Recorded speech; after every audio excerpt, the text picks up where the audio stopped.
couple of those fights that just went a little off. Bottom lane, they spy a Roger.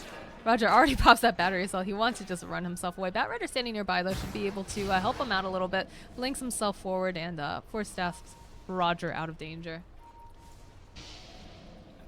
Some nice teamwork coming up from Na'Vi. No, I got your back, Roger. Don't worry. And Radiance is online for Crystallize now. They know so they're he's there. gonna They're looking for him. Yeah, they find him over here into the trees. They find General. Easy peasy. That's definitely a dead Batrider. Snipe coming in. Glimpse comes back as well over onto Roger. He is stuck in his cogs with 3 heroes that he does not want to be with. And looks like Lil will be able to throw the stone out. During all this, though, no one goes into the jungle. He finds himself a Crystallize, and he just murders him. Yep. Radiance against Radiance. I think Alchemist wins that one. Oh, boy. That is not what Crystallize needed during this. Yeah, he's going for the BKB next. It's really early, and it's not going to really help their damage issues, but he needs it in these fights to stay alive. You've got Magnetize coming out. Look at Sadeko! Sadeko just runs away immediately when he sees Al come in with the boots of travel. He has to. Like, no, agreed. It was just, I guess I'm laughing because this is something that happens frequently to me as I'm playing support. You know, you're doing your own thing. You're like, oh, this looks like a wave that I can, you know, maybe farm up. My cores hasn't touched it yet. And then all of a sudden the Tinker, or someone, usually it's the Tinker though. The Tinker, you see him like starting to teleport and you're like, oh no, oh no, oh no. Because you know at that point he's got a blink. He's got a Dagon. I'm just dead. And it's like the slowest death is the scariest and the worst kind of death. Yeah, just getting run down by an Alchemist Radiance. Yeah. Maybe he chucks out an Unstable if he's feeling particularly vengeful.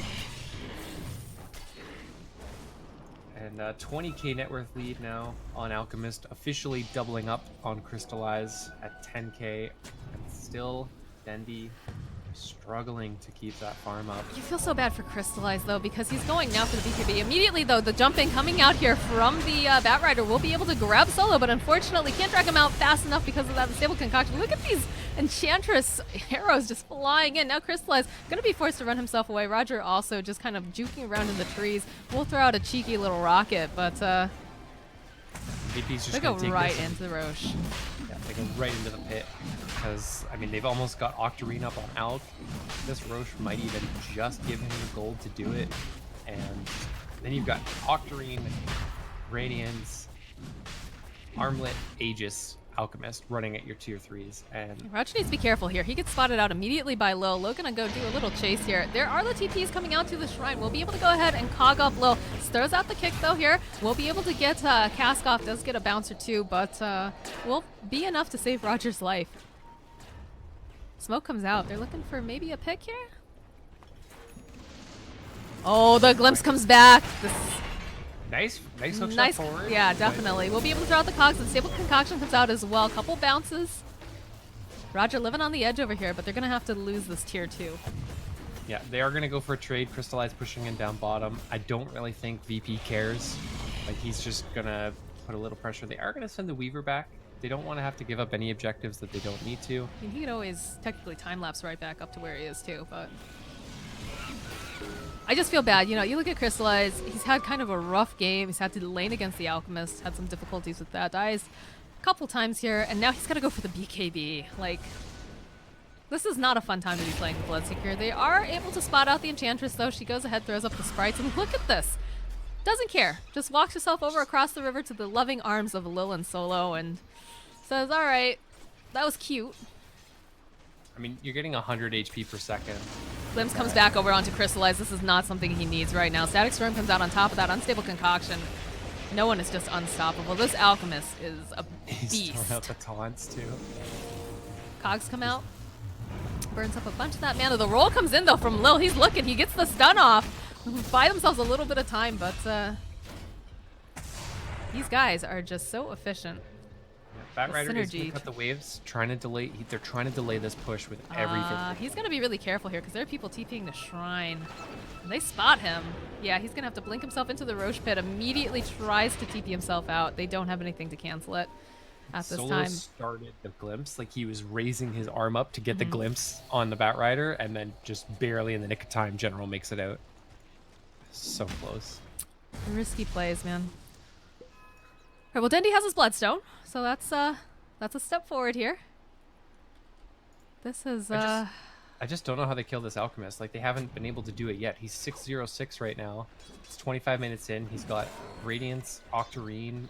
He's got Aegis, so even if they kill him once, he just comes back and does it again.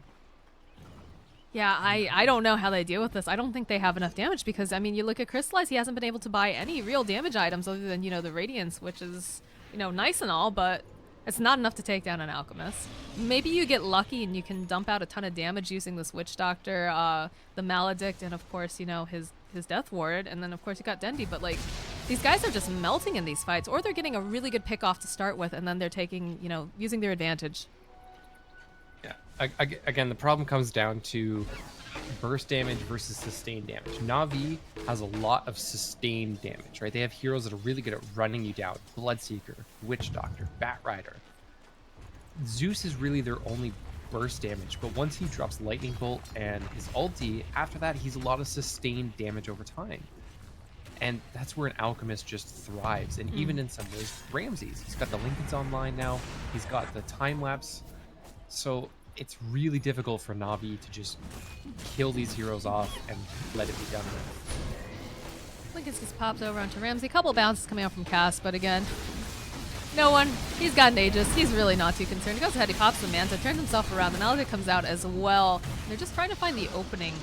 Glimpse comes out though. We'll be able to grab 2 heroes. Unfortunately, the Static Storm not going to be able to quite do it. The Yules comes out though, does prevent Bat Rider from dragging into that building. He's going to get downed. Ramses now, he's got his eyes over here onto Roger. Roger trying to run himself back. Will be able to use the cog, save himself a little bit of time here. And Cass comes out. Again, Maledict. They're just going to reset and go back in. Again, Alk has this Aegis. It's going to just go right there, throw out the Unstable Concoction. It lands over backwards, and they get the glimpse off over onto Dendi. Dendi is toast. They're going to try to take out the Roger here. Roger in a little bit of trouble. He does get healed up by the Bloodstone, but he might actually still go down during all that. Yeah, the acid spray on the ground still does the job, and no one's back up. Yules comes out over here onto the side. Looks like they're going to try to... Oh, the BKB comes out from Crystallize, though. He's going to try to fight them off. Solo's actually going to get taken down, and no one realizes, okay, I guess it's time to go. That BKB. They hold high ground. They don't lose any buildings, and they don't lose any buybacks. So... Oh, they lose Bloodstone charges, though. Yeah, they definitely... they're not in a good position, Moxie, but it wasn't the worst position. It was a hold. Right? They didn't get tier 3. They didn't get any racks. It was a hold. No buybacks were forced. It's a sign of life for Na'Vi. This means that they do have that opportunity to delay the fight enough. They took really good advantage of no one's downtime of his ult. As soon as it was almost... We've got an Ags on Ramses. Well, now the game just gets nigh impossible. Oh, that you successfully bursted down our Alchemist? Let me just give him back his yeah. health 5 Oh my seconds gosh. ago. What a gift. The gift that keeps on giving here, literally. It's here, I give this to you so that you can help me. Yeah, pretty much. I mean, I'm sure he's happy to have it anyways. More stats, right? Oh boy, Crystallize and Dendi are in not a great position here. In fact, the Yules comes out. Looks like Dendi was trying to get out quickly. Not going to be the case. He actually uses the suicide on his Bloodstone. Crystallize is still dead though. And VP just march on towards victory here. They don't have buyback. This is probably a lane overact, I want to say. All the chat wheel coming out. Man, I guess all the pro players really miss those sounds too, right? Oh, I miss them. I'm not gonna lie to you. Maybe not while casting, but I definitely miss them in my Oh yeah, during games, I'm like reaching for Crybaby and it's not there. What is my life without these sounds to spam to my mid player who keeps complaining that they're ganking him? You're familiar with that, Forrest. You play mid. Listen, But, I don't yeah. cry. I don't cry about getting ganked. I cry That's about what all having mid players say. I cry about getting 4 heroes in my lane. That's when I cry. Fair enough, fair enough. They are trying to burst down this Alk. Again, though, Alk in a little bit of a bad position here. There's the Ags come out from Weaver, though. They've already used that lasso. This is looking so scary. Dundee's trying to run himself out. The kinetic field comes in, doesn't connect, but he's just so slow. Ramsey's going to be able to go ahead, turn around. Bat Rider also going to get taken down. This... Might be game. I don't know. I don't feel like they want to give up quite yet. This is, you know, the next one in is the grand finals. Like, this is one of those things where I think you fight it out to the very, very end if you can. I mean, I'm sure they want to, but at this point, like, they finally almost got no one dead. He was almost dead. Ags. And then the Ags Weaver comes in. So good. Snako trying whatever he can to just push them out of the base. But he's just one lone little witch doctor. Look at Noah. He's like, yeah, I don't know about this. He tries the Manta Dodge, is unsuccessful. Yeah. And look at this illusion just running at Snako and Roger. Oh. What do you do? What do you do if you're Navi right now? Because this alchemist is officially, you know, he's been a problem, but he's just so scary, especially now with the Weaver Ags. He's just, you can't kill this guy. You haven't killed this guy at all. He's 8-0 and 11. He's going for another Ags too. He's got the point booster queued up, which pretty much means he's going for another Ags. And I think if he puts the Ags on Lil, I literally don't think they can kill him because, yeah, there's the Ags. So this is probably going to go to Lil. Because if they put it on Lil, right, between Weaver Ags, where you get the time lapse, yeah, or Enchant Remnant, which is one of the most broken abilities in the game, let me just make you invulnerable and kick you 1,800 units away, which is like a blink dagger and a half, and you'll be fine.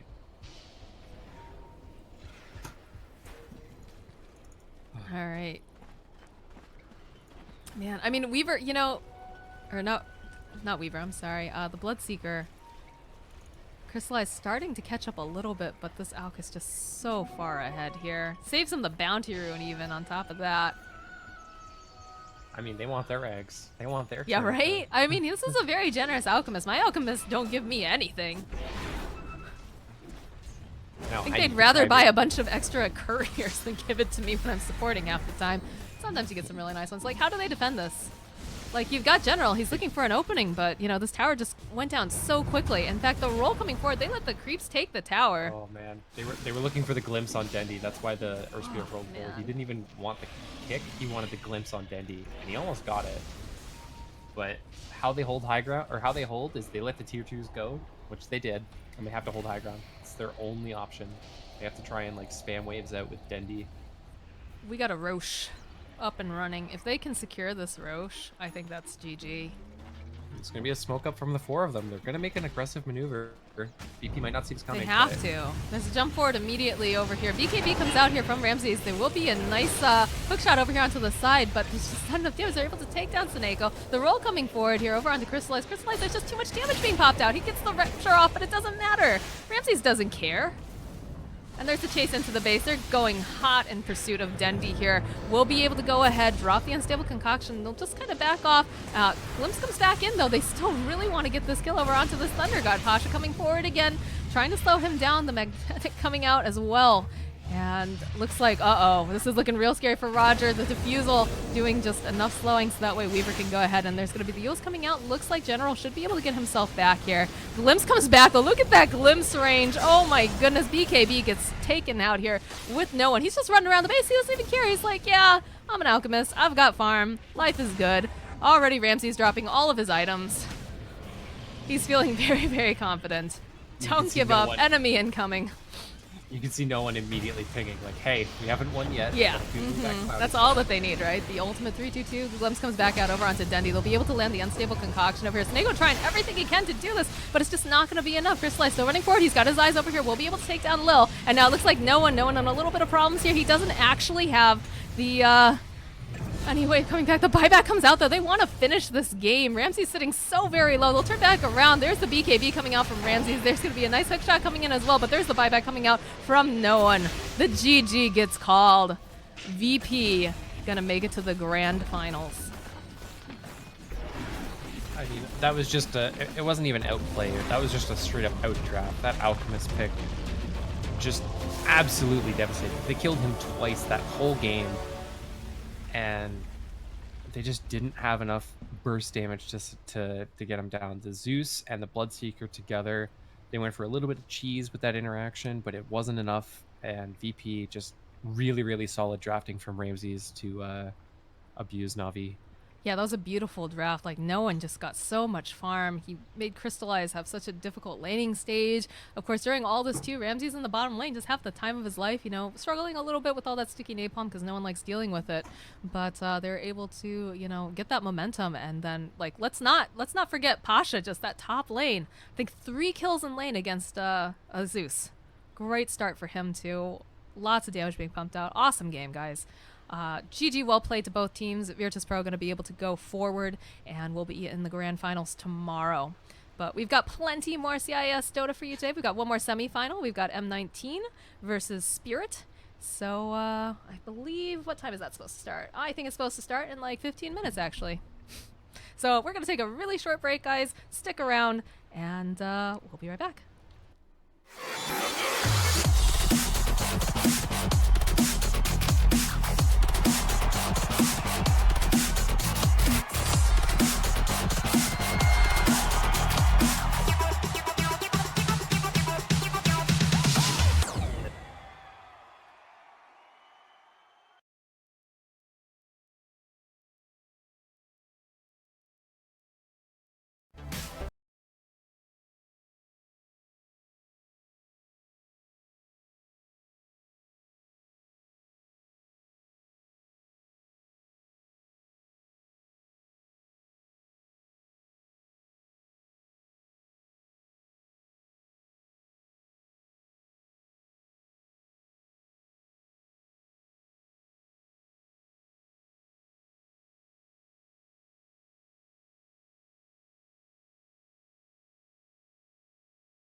All right, welcome back, everyone. This is ESL One Hamburg 2017. These are the closed qualifiers for CIS region.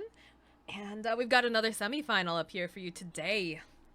We have M19 versus Team Spirit. We've got the Twin Showdown match. Should be a lot of fun to cast. I'm your caster, Moxie. I am casting with Forge. And I think everyone was very surprised yesterday to see M19 move forward into the semifinals. Yeah, definitely a bit of an upset playing, taking the series against Empire, who they've historically struggled a little bit against, but really nice plays coming out, really strong team fights, and a lot of early pressure from M19 led them to a 2-1 victory, or was it a 2-0 victory? It was a 2-0 victory against Empire. It was. Yep, and they even had Rezo actually standing in for game number 1 as well, because unfortunately FN's internet had been giving him some issues or something like that. But yeah, they 2-0'd, and we saw some really just ridiculous stuff coming out from the side of M19. I mean, we got to see the Funnick Batrider, the Funnick Darkseer. Like, these are two really just comfort heroes that really shine for him.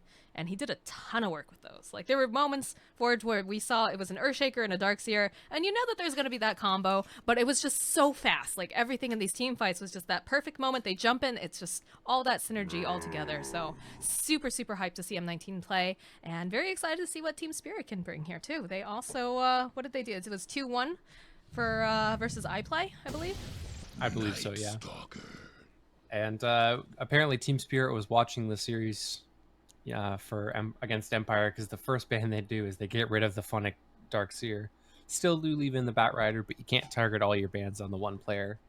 I mean, you can, but then you allow a lot of other cancerous stuff through the draft, so definitely a good idea to take out the Darkseer. It also causes a lot of problems during the laning phase if you want to go for a melee core. Just a lot of damage with that Ion Shell early. But we see the Night Stalker picked up over for the side of M19 here.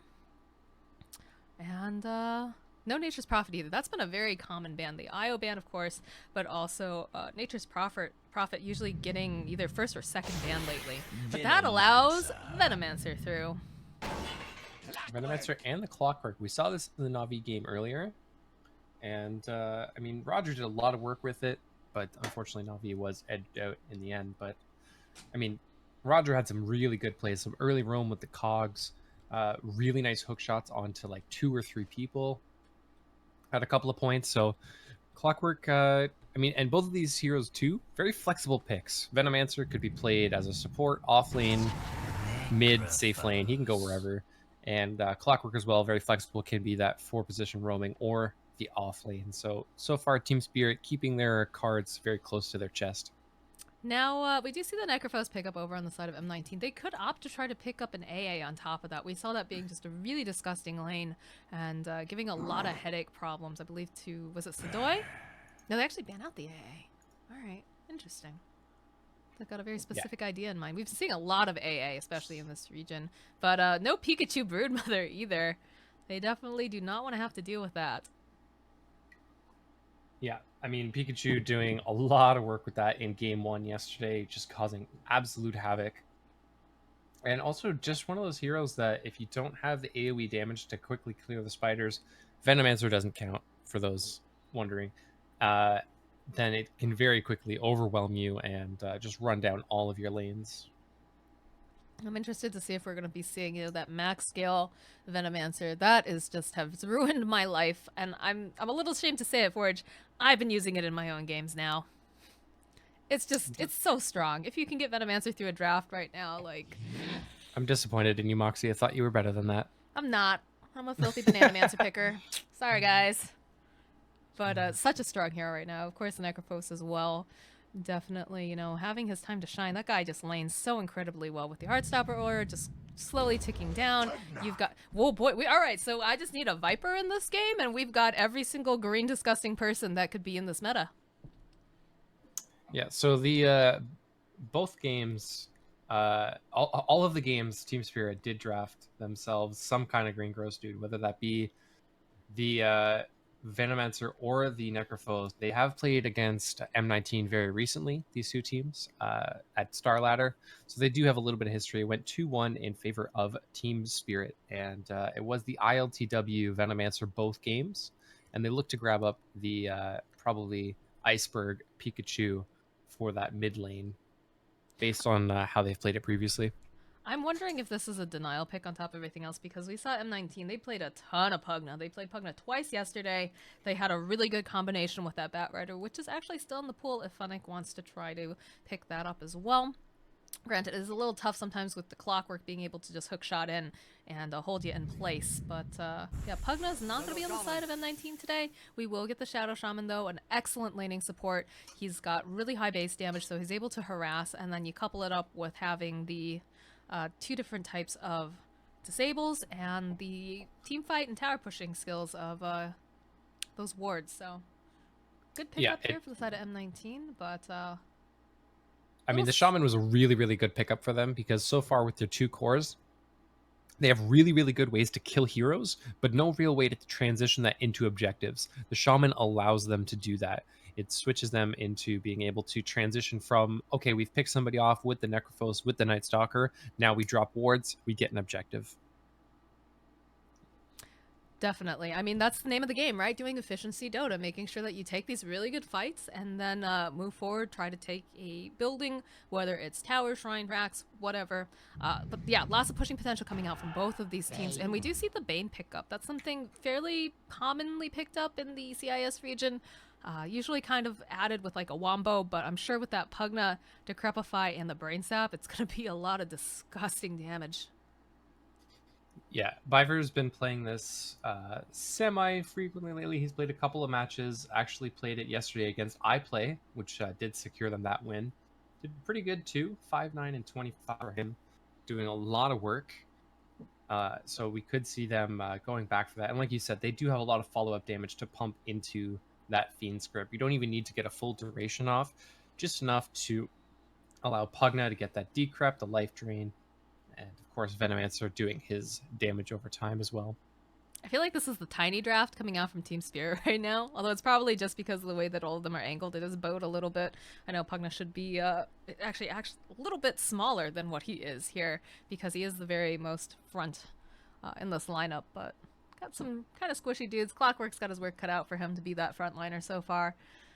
But yeah, we've got, you know, Biver Bane.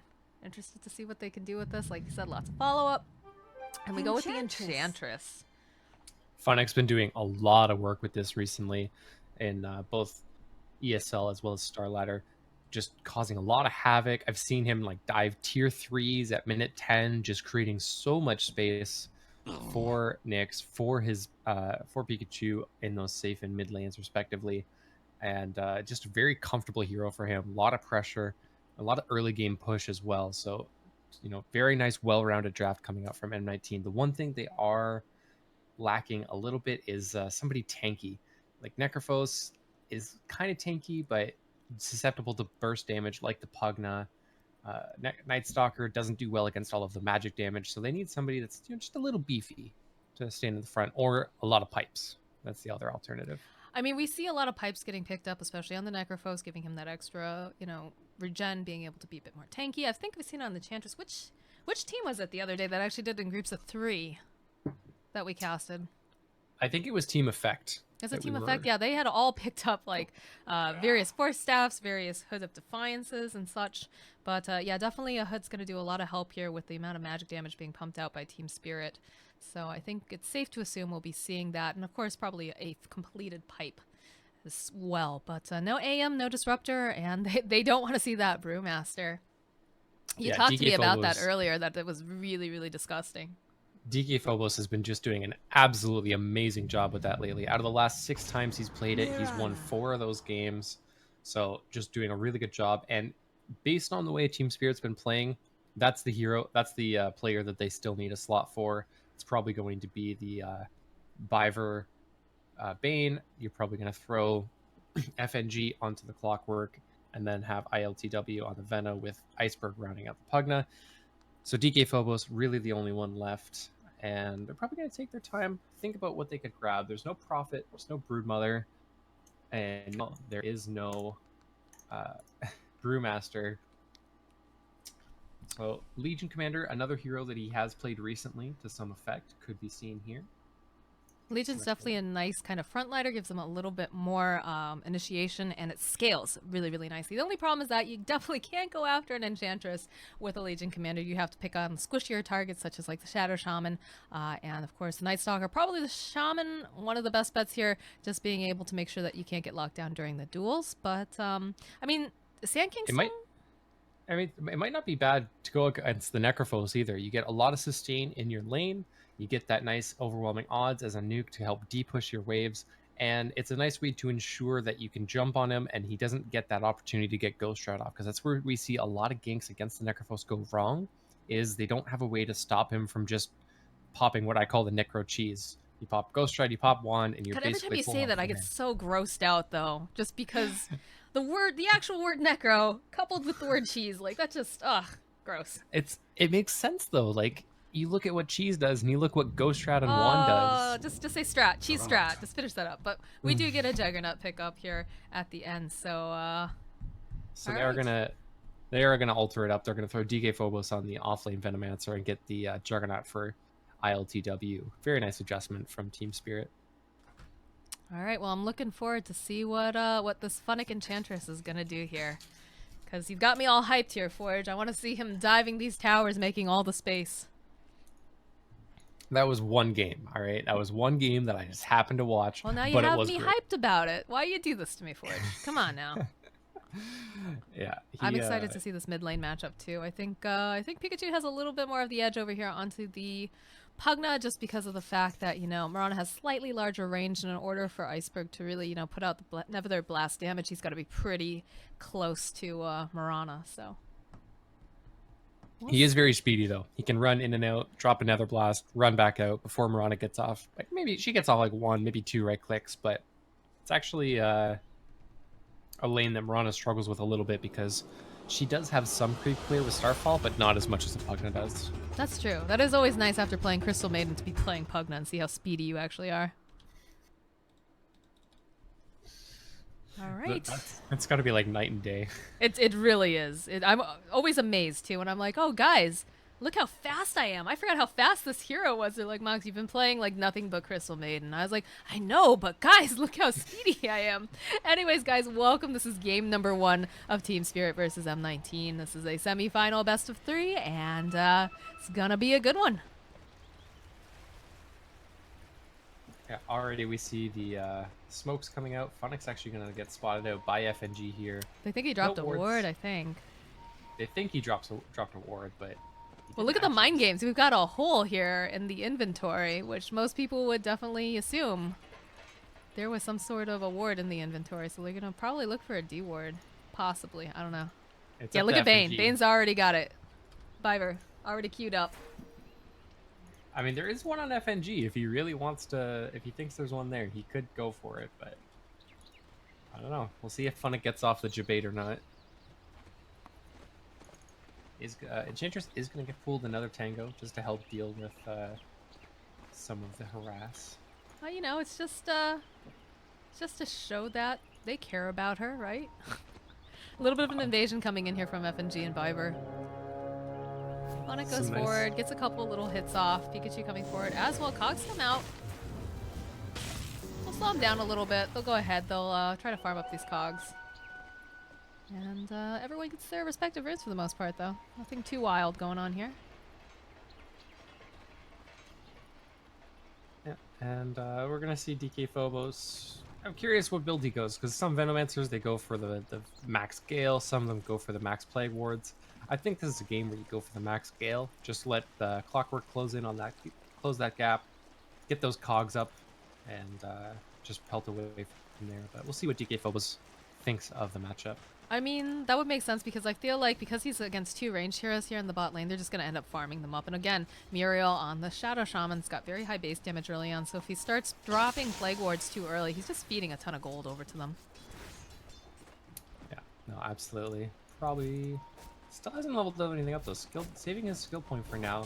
Nick's just, you know, starting to farm up ILTW, getting his lane. It's actually tough for Yume to really get anything done here in this top lane.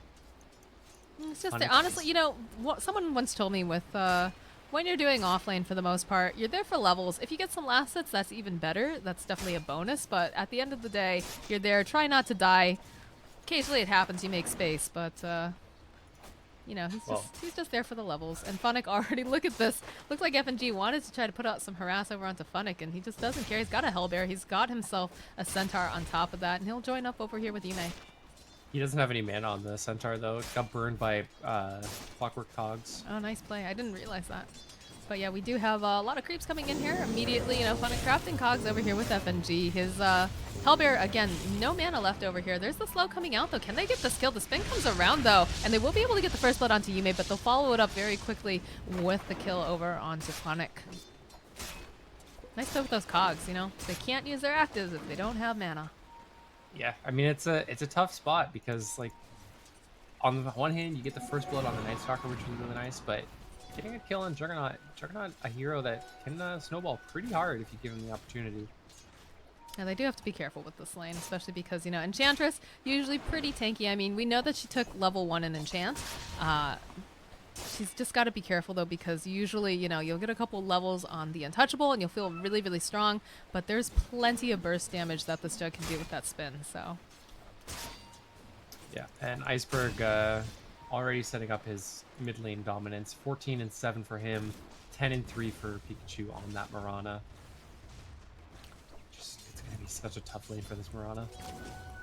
FNG's trying to rotate down on Muriel, but I don't know what he gets down I mean, Muriel's got high ground. He sees him there. Hellbear giving him a couple swats, too. Just, why'd you wake me up from my nap? Dude. During all this, oh man, we actually lose, we lose Funnick and Viver.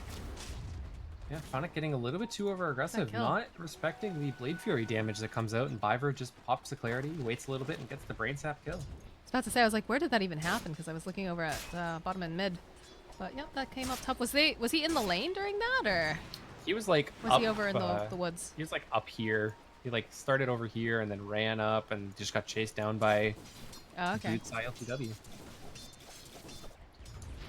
Taking a look over here on the mid again. We've got the Aquila finished up on Mirana, and she's got her Aquila turned on because she knows that this pushing potential coming out here from the side of Iceberg is just going to keep pushing these creeps really, really hard. Venomins are actually going home. Looks like DK Phobos took some heavy harass.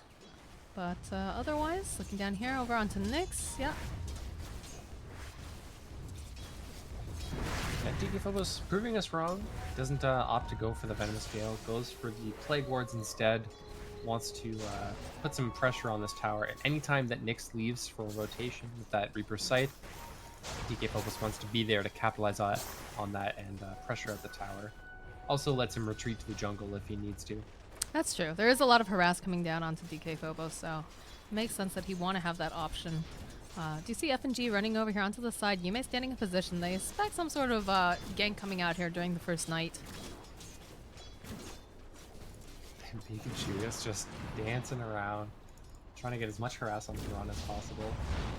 Look at that damage coming out with the Decrepify and the another blast here. 3 points on that.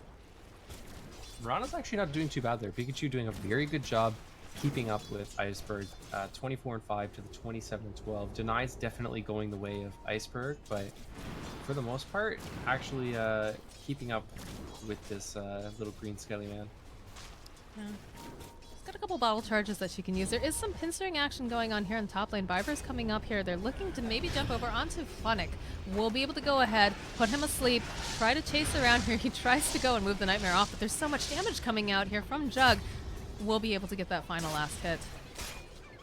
And with only 1 point up in the Untouchable, the attack speed slow is not enough to keep Juggernaut off even once that Blade Fury ends. And Funnick having a very, very tough time in this lane. Oh, I need to make an adjustment. So give me 1 sec. I gotta adjust something in production side here. While that's going on, I'm gonna just note the fact that Pikachu just got drained to half health with just 1 or 2 seconds of life drain from the Pugna. There's gonna be a rotation mid though with the Night Stalker and the Shaman smoked up. They want to kill the little green skelly man, and it looks like they will be able to do so. Shackles are gonna be there, Starfall as well.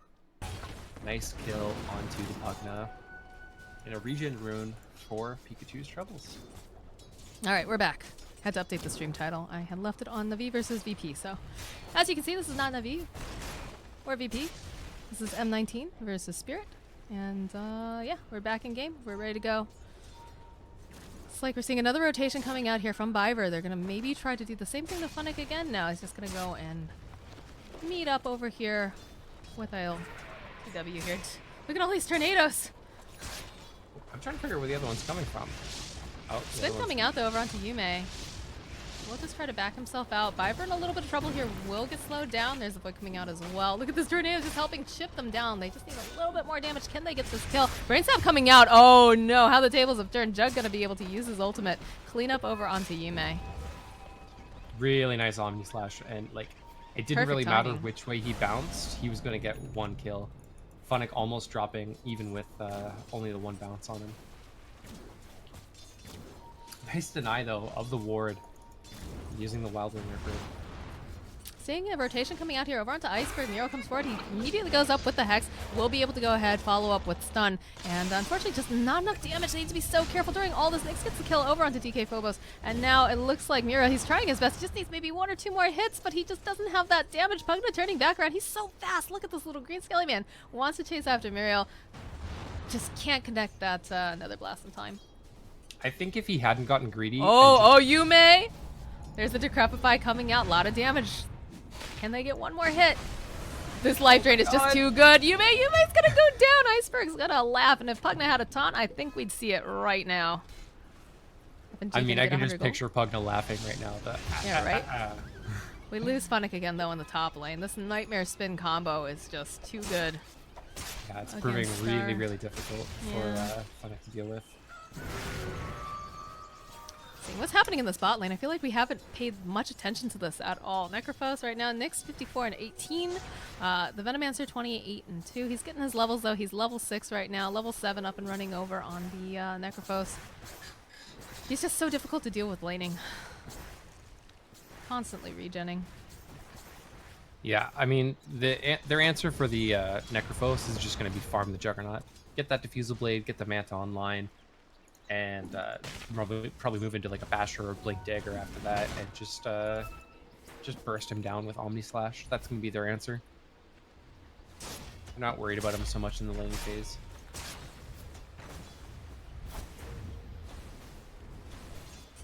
Looks like we're seeing Pugna's got enough gold now to get those arcanes. I'm checking in with Marana here, coming back to mid. Bottom L'Aquila still. There's a smoke that gets dropped over here onto the ground. There is a Nightmare over here as well.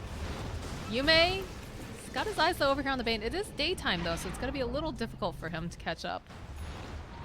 Yeah, rotation does come out from Nyx, which should be the green light for DK Phobos to start pressuring this bottom tower now. As soon as that TP comes out, yeah, you can see already.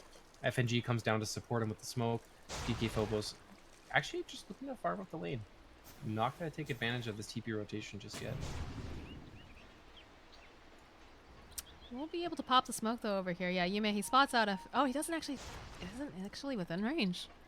FNG gonna go creep over here onto the side. We'll come forward immediately, throw out the cogs here. Battery assault as well. Yume's just trying to get through these cogs, but he can't. There's no backup though for him until... oh, nope, here comes DK Phobos.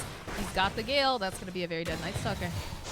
He does miss on the Gale though, so they're just using poison sting damage right now. I mean, it's proven to be pretty good here. And look at Bane, he's so fast. We'll be able to get the Brain Sap off. Killing spree for Biver as well. It's a good time to be a Bane, apparently. I can't get over this Juggernaut's farm though. Looking at ILTW, he's got 90 last hits at 10 minutes. He is farming incredibly well for this Juggernaut. 5100 net worth for him. I mean, it's He's also almost got helped his too. Yasha. He's had how many kills onto Enchantress? 3 now? 302 for the Juggernaut. I think he got an assist on... I want to say it was the Night Stalker that came top. I could be wrong, though. Yume's trying to make things happen here. He's got his phase boots, picked up some value raindrops. Has a sentry ward on top of that, but we're getting a lot of pressure being put down here on the bottom tower by this Venomancer. He's got his Aquila. He's working on the Veil for his next item. Some pings do come out top here. That's a really cool sword that Jug has. But yeah, we've got a bunch of creeps pushing forward here. We've got Troll Summoner and a little army of Skelly Men go along here. Fighting Skelly Men with Skelly Men. When will the violence end, Forge? Never. This is Dota 2. There's always violence. When will Skelly Men just be okay with other Skelly Men? Maybe one day, Moxie. Maybe one day. Maybe one day. I dream of a world, but Pikachu kind of struggling a little bit here. He's going to try to move himself away. Biver's just ready with the harass. He's got the Fiend's Grip on top of that. We'll be able to place a ward behind the tower, keep tabs. And they're just going to let Iceberg take this. Darkness gets popped here in the top lane. Can't really do too much with it, but mid tower, yeah, it's going down fast. Going on the bot lane, they use the Serpent Wards to go ahead and take that tier 1, so a little bit of a trade. That's much more valuable for Team Spirit. That mid tier 1 is like one of the most valuable, if not the most valuable tower in the game. It gives you access to Roche, gives you access to the enemy jungle. It's just very, very powerful. Oh, the hook shot comes in over from FNG. He tries to go in for that Cogs, but Murano leaps out just in the nick of time. They turn themselves back around. They found Yume and Iceberg. He gets the Decrepify off. He's going to do the life drain on top of that. Does get interrupted.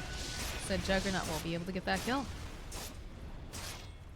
FNG was trying to get the Cogs pushback so that Murano would leap back into the Cogs or get pushed back twice. But just a little bit too slow on the clockwork. Nice hook shot, though. Dicky Phobos just having a good time. He's just farming away. Moonlight Shadow. They're going to be looking for an opening here. Muriel is trying to get into position. Mirana standing nearby as well. We'll be able to get the Ether Shot followed up with the Shackles, Starstorm, Arrow. Muriel might be in a little bit of trouble here. Yeah, he's going to TP himself home. I think that is definitely the right call. Mirana should be all right through all of this, especially with the heal coming out from the Necrophos, but a little bit of a close call here for Muriel. It's a lot of damage being pushed out there. Yeah, he's only level 9, so he doesn't have level 2 ultimate yet. Level 1 ulti is still kind of scary, but it ramps up very quickly throughout the levels, and still only 2 level 1 Gale, so not too much damage to worry about. Oh, he misses the hook shot, but they'll still be able to get the Fiend's Grip over here onto the Enchantress. All that burst damage. Doesn't matter if you can't auto-attack her. You're still going to be able to do plenty of damage here. And it looks like Necrophos in a lot of trouble, too. There's a Spirit Siphon coming out here from Pugna. Is he going to be able to get the kill onto Nyx? Yes, he will. Scythe comes out. He's not going to be able to do enough damage, though. And Jug, he's got the ultimate Decrepify coming out, though, buying him a little bit more time. That I don't think was really set up that well, but it works out for them. A little bit of miscommunication, yeah. You get really excited, right? You're like, oh, man, I'm going to get him. I'm going to slow him down. And top tower gets taken. Yeah, really, really nice team play coming out there, and this is why I don't think Team Spirit's worried about the Necrophos. Oh. Uh-oh, Pikachu. He's got lead. He'll be fine. The Decrepify comes out. Arrow comes out as well. She can't afford to stay there. Look at the range on Life Drain. It is so stupid. The turnaround again here. Funnick standing nearby. They will be able to go ahead and just... Look at all that damage. Oh my goodness. Yeah, he's got his Aether Lens online already. They're going to probably be able to take this tier 2. They've got Double Wave coming in. And just so much damage coming out from Pugna. This Pugna, just a very big value pick for them. It's doing so much work against this Necrophos. It's doing a ton of work in just mowing down the towers. Arrow comes in. Gonna be able to just spin around, avoid some of this. They need like 2 more Nether Blasts. 1 more and it's in deny range. That healing ward's just doing so much value. Oh, the jump forward, though. They see FNG. FNG comes back forward. He's going to be able to go ahead throughout the cogs. Looks like he's still going to get taken down that arrow, finding its target. And they drop Serpent Wards, though, trying to defend. We'll be able to get the kill on the Nether Ward itself. Serpent Wards versus Nether Wards. All the wards. Yume still going forward. Wants to maybe try to do something here, too. Viver, the Impetus doing so much damage. There's going to be the spin yet again. Life Drain coming out. And the Fiend's Grip. Oh, Funnick. He just cannot catch a break, can he? Stunned up little... Pugna over here on the side. They turn back around. They're going to try to put as much damage over onto this Necrophos as possible. And there's the ultimate coming out from DK Phobos. Still just ticking down on them. And they're just going to re-engage here, running right back out there. Spin coming out from Juggernaut, chasing after Yume. Yume's going to try to fly around here in the trees. Buys him a little bit of time. But Iceberg, he sees him. Will be able to get that kill. Another Gale coming out over onto Muriel. Muriel knows that he's dead. He tries to turn around to do something, anything, just to help out. But he's just too slowed. Man, Team Spirit just running at them over and over again. This Pugna. This Pugna is so wealthy, like, and so value. And the Juggernaut too. It's not just the Pugna. He's level 12. He's got himself his Yasha phase boots. He's able to run down people very effectively. They've got a lot of slow between the Decrep and the Venomous Gale. You don't need a lot of damage from Gale. You just need the slow to allow your Juggernaut to close the distance, get that spin damage, get the ulti off. And that's why DK Phobos has opted for the wards build. He's just like, all right, you do the damage. I'll just help you push. I'll get the slow off with the Gale, and that'll be enough. I mean, you know, we talked about having that Enchantress early on, and the amount of damage that they can just pump out has been incredible. And they're gonna grab an Atos for Iceberg as well. So no more just running away. You're gonna get rooted. You're gonna get life drained. Life's gonna be miserable. That item is just absolutely so crazy. Like the range on that as well is just so incredibly huge. Bottom tier 1 gonna go down though for the Radiant. This is a very important tower for them, and it just gets mowed down here by that Pugna. That's a lot of jungle now. That's very, very scary for the Radiant to go through. And we do have a smoke over here. Viper looking for any sort of an opening where he can maybe jump on this Enchantress. Yeah, there's the hook shot. It doesn't actually connect, so they know that something's up. I think they're just gonna abandon this and move back. Yeah. Meanwhile, tower up here.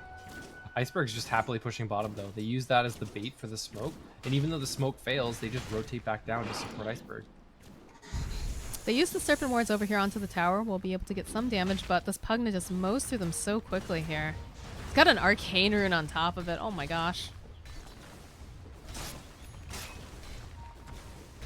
Yeah, he's just gonna wait for that to go. One more. They are gonna trade 2/2s. I don't think they save their top tower, but they're actually looking to just pressure. They've got the Arcane Rune, like you said. They're going to pressure the tier 3s now. I mean, Serpent Wards are down, too. Like, they don't have that to defend their base. They're just going to run in here. They know that they're very, very strong. Darkness gets popped.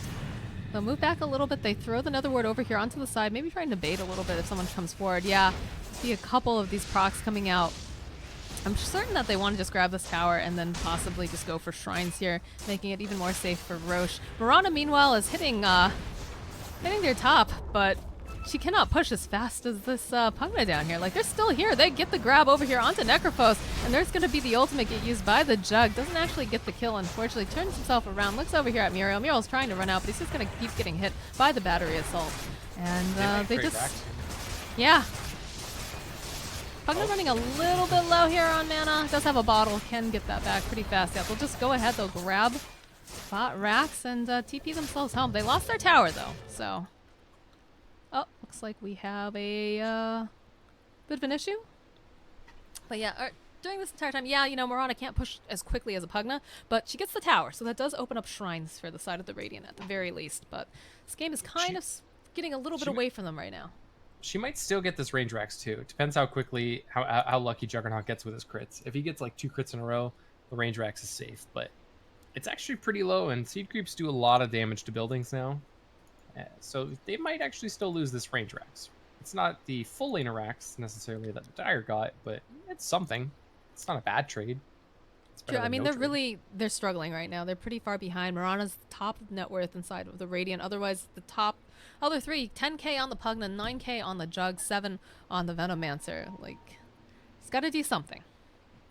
It's like there's a TeamSpeak issue. I guess a lot of people have been having TeamSpeak issues today. I think that was the issue in game number 1 as well at one point for the side. I think it was Navi. I believe so, yeah.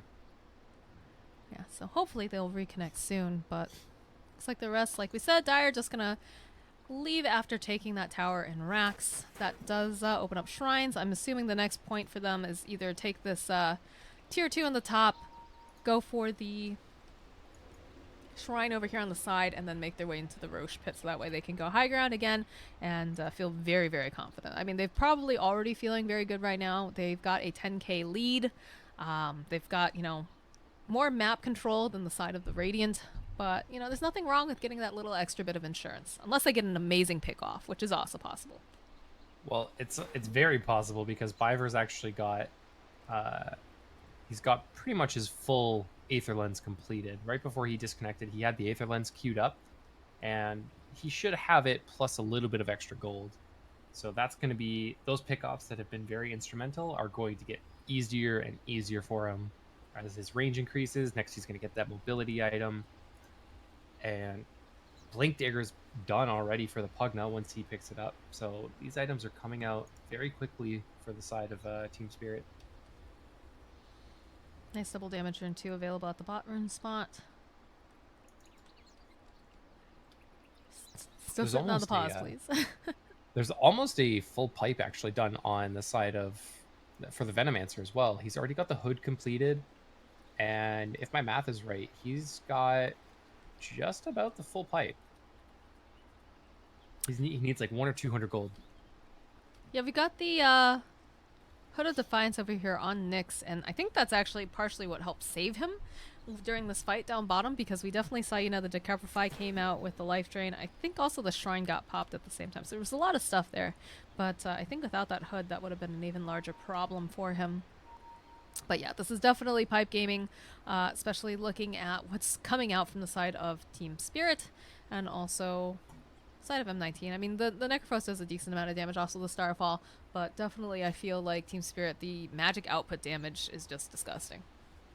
Yeah, and I mean the real indicator that how well ahead Team Spirit is just the supports, right? We talked about Bane. He's getting his Aether Lens. Clockwork already has an urn, closing in on a Force Staff. Whereas if you look at the Shadow Shaman, he's got Tranquil Boots and a wand. Night Stalker has Phase Boots and an urn. Like, the farm just isn't there for the supports, and that's where games really start to struggle. Well, let's see if they can bring us back here. You know, looking at the difference in team worth, again, it's almost about 10k in terms of the experience earned. It's the same thing here. It's going to be a little bit difficult for the side of M19 to come back from this with the way that they're just running at the Radiant here. Yeah, for sure. And Venomancer, he's got his 30% XP talent, which is part of the reason he's so powerful. It's not even just his skill set, but that 30% XP gain is just so massive. He's going to catapult into the late game. We've got Pugna. He's got his extra health, so he's going to be tankier as the pause does end. And again, we see that the Jug has gone up to the top lane. Venomancer going to be joining him as well. Mirana being able to take that tower. Again, was something actually... Oh, man. They get the top range Drax. Yeah. ILTW just getting a little bit greedy there, thinking that Venomancer was going to be able to deal with the catapult, so they get at least something for the Mirana trade. You know, it's not the best trade, but hey, it's something. It's something, right? And at this point, they could use whatever they can get. They do smoke up, though, over on the side of M19. They're going to go hunting here. Put the Night Stalker here in the lead. Does not have darkness, though, so... They're going to run into a lot of heroes if they're not careful. And here, they see Biver immediately. He goes ahead, puts himself into the Nightmare. And that's a failed smoke, unfortunately, for the side of M19. And he's got his Aether Lens completed now. They go back in, though. They use the Mirana ulti. They're going to run into 5 heroes if they go up this hill. Scan comes out. They know they're up there. They see FNG over here. They'll jump immediately over onto him, and they'll throw out the Nightmare, try to buy him some time. There's the life drain coming out, pulling tons of damage over from Nyx here, but... Such a good attempt at a save from Biver there. He gets the 1 second immunity, prevents a lot of damage coming out. Pugna goes for the decrypt save, but Necrophos takes advantage of that and cleans up with the Reaper's Scythe. Really well done by both teams there. DK Phobos, he points out Yume is in their jungle over here. They will turn it back around, though. We do see Pikachu following up here. Goes ahead, pops that Hood of Defiance, trying to buy himself some more time. Immediately following up, though, here comes the Jug. Will be able to get the spin off, but they're still able to get the Fiend's Grip off as well over onto DK Phobos. Now he's just stuck. He's trying to do whatever he can to help out. They'll take down Funnick in the meanwhile. And they're still giving chase. Yume trying to run himself out. They have a decent amount of damage onto him, but it's probably not going to be enough to take him down during all of this. I feel like they're... No, alright. Shadow Shaman is out. They've decided to disengage. Yeah, you forced out 2 big ultis, the Omni Slash and the Poisonous Gale. Do have... Or Poison Nova, that's what it's called. They do have some significant cooldowns, so this is going to slow Team Spirit down at least a little bit. Yeah, I'd say definitely worth it for an enchantment skill. She's having a tough game, but... They just drafted so intelligently against her for that lane. You know, the Bane with the spin coming out just does so much to her early on. Oh, Pikachu almost landing the arrow onto Iceberg, but is able to juke it out. He's so mobile now too. He's got the blink dagger. You were talking already about how fast he is. Oh, they drop a ward over here on the side. They're gonna try to go in for this Roche. This is very They can do this. There's not really that big like arrow. you don't have like an echo. Oh, that arrow lands right on target. Does hit Jug. Healing ward's up though. He doesn't seem to really mind too much. They decide, all right, well, if they're going to be in there, let's try to take this mid tower. Let's try to get something done because we can't really go into that pit, I don't think. The Nightmare comes out though. Biver, he doesn't have the Fiend's Grip up quite yet. He's got another 9 seconds on a Clockwork. FNG, he's thinking about maybe going in for that hook shot. No, he's just going to stand on the outside here. Keep watch.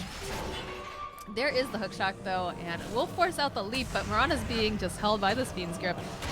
Trying to do something with Pikachu. He goes ahead. He pops the Manta, or rather the, yeah, he pops the Manta. Still giving chase over here. Clock's gonna move himself back. The Nightmare coming out over onto Yume. We'll be able to throw out that Atos. Look at the range on that. Followed up here. Here comes the Pugna. He's looking for any sort of a kill. Shrine is up. They go around the corner, and they just decide to take that down. They've got Aegis up and running over onto Jug.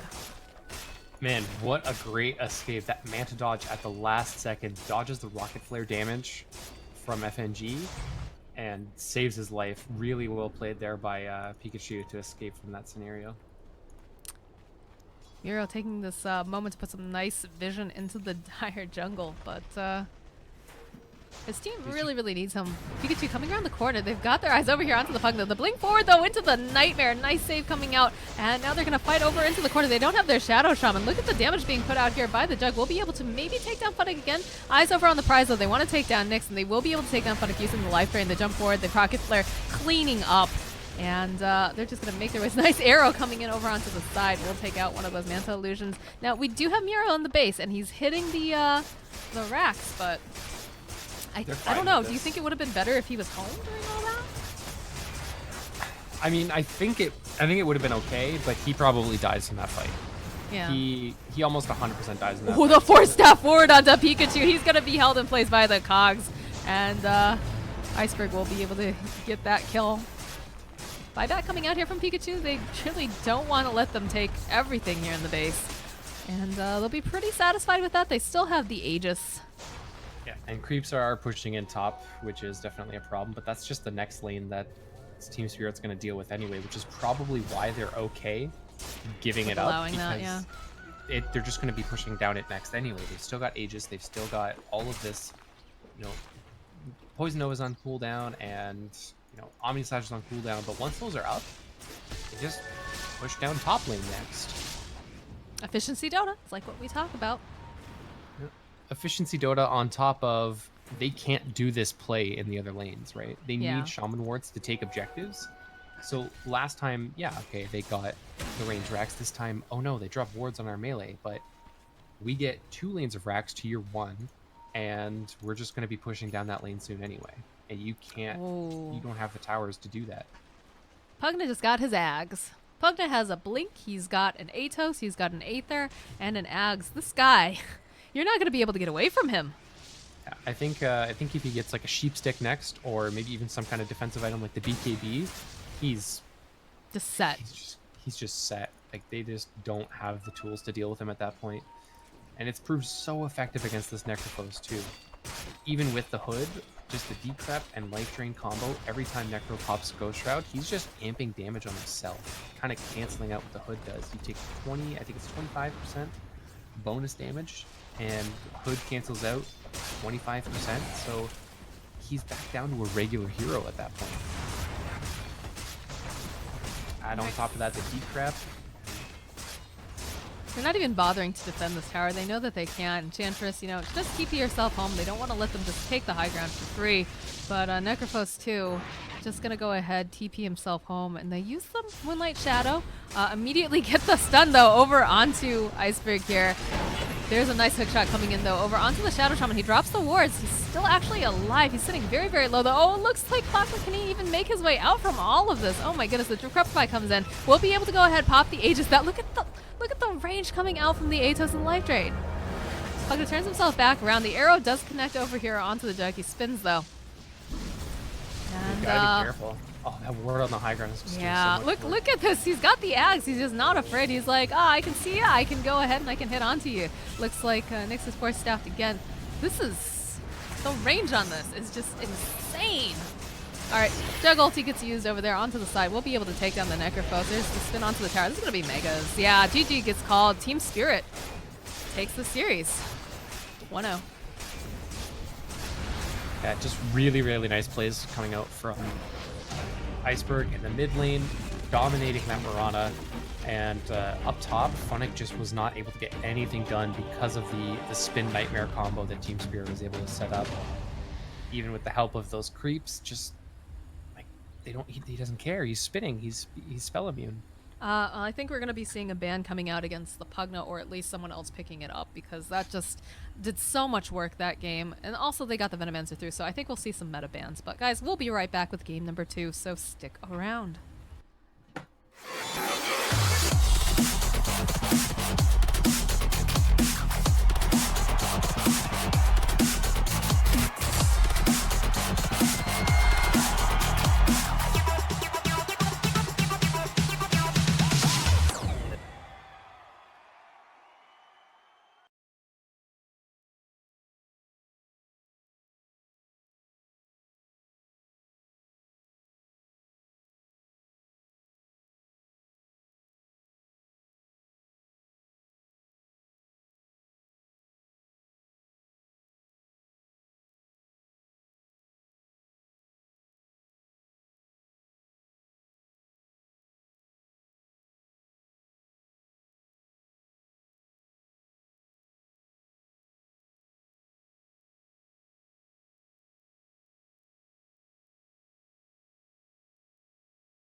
All right, guys, welcome back. This is ESL One Hamburg 2017. This is the NA semifinals for the closed qualifiers. We've got Team M19 versus Team Spirit.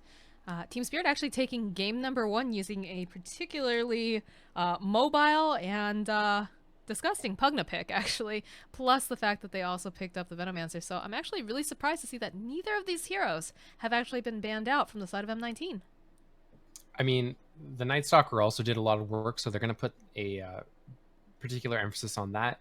There were a lot of clutch silences that came out. The Void was really nice, and so they're going to put pressure on that.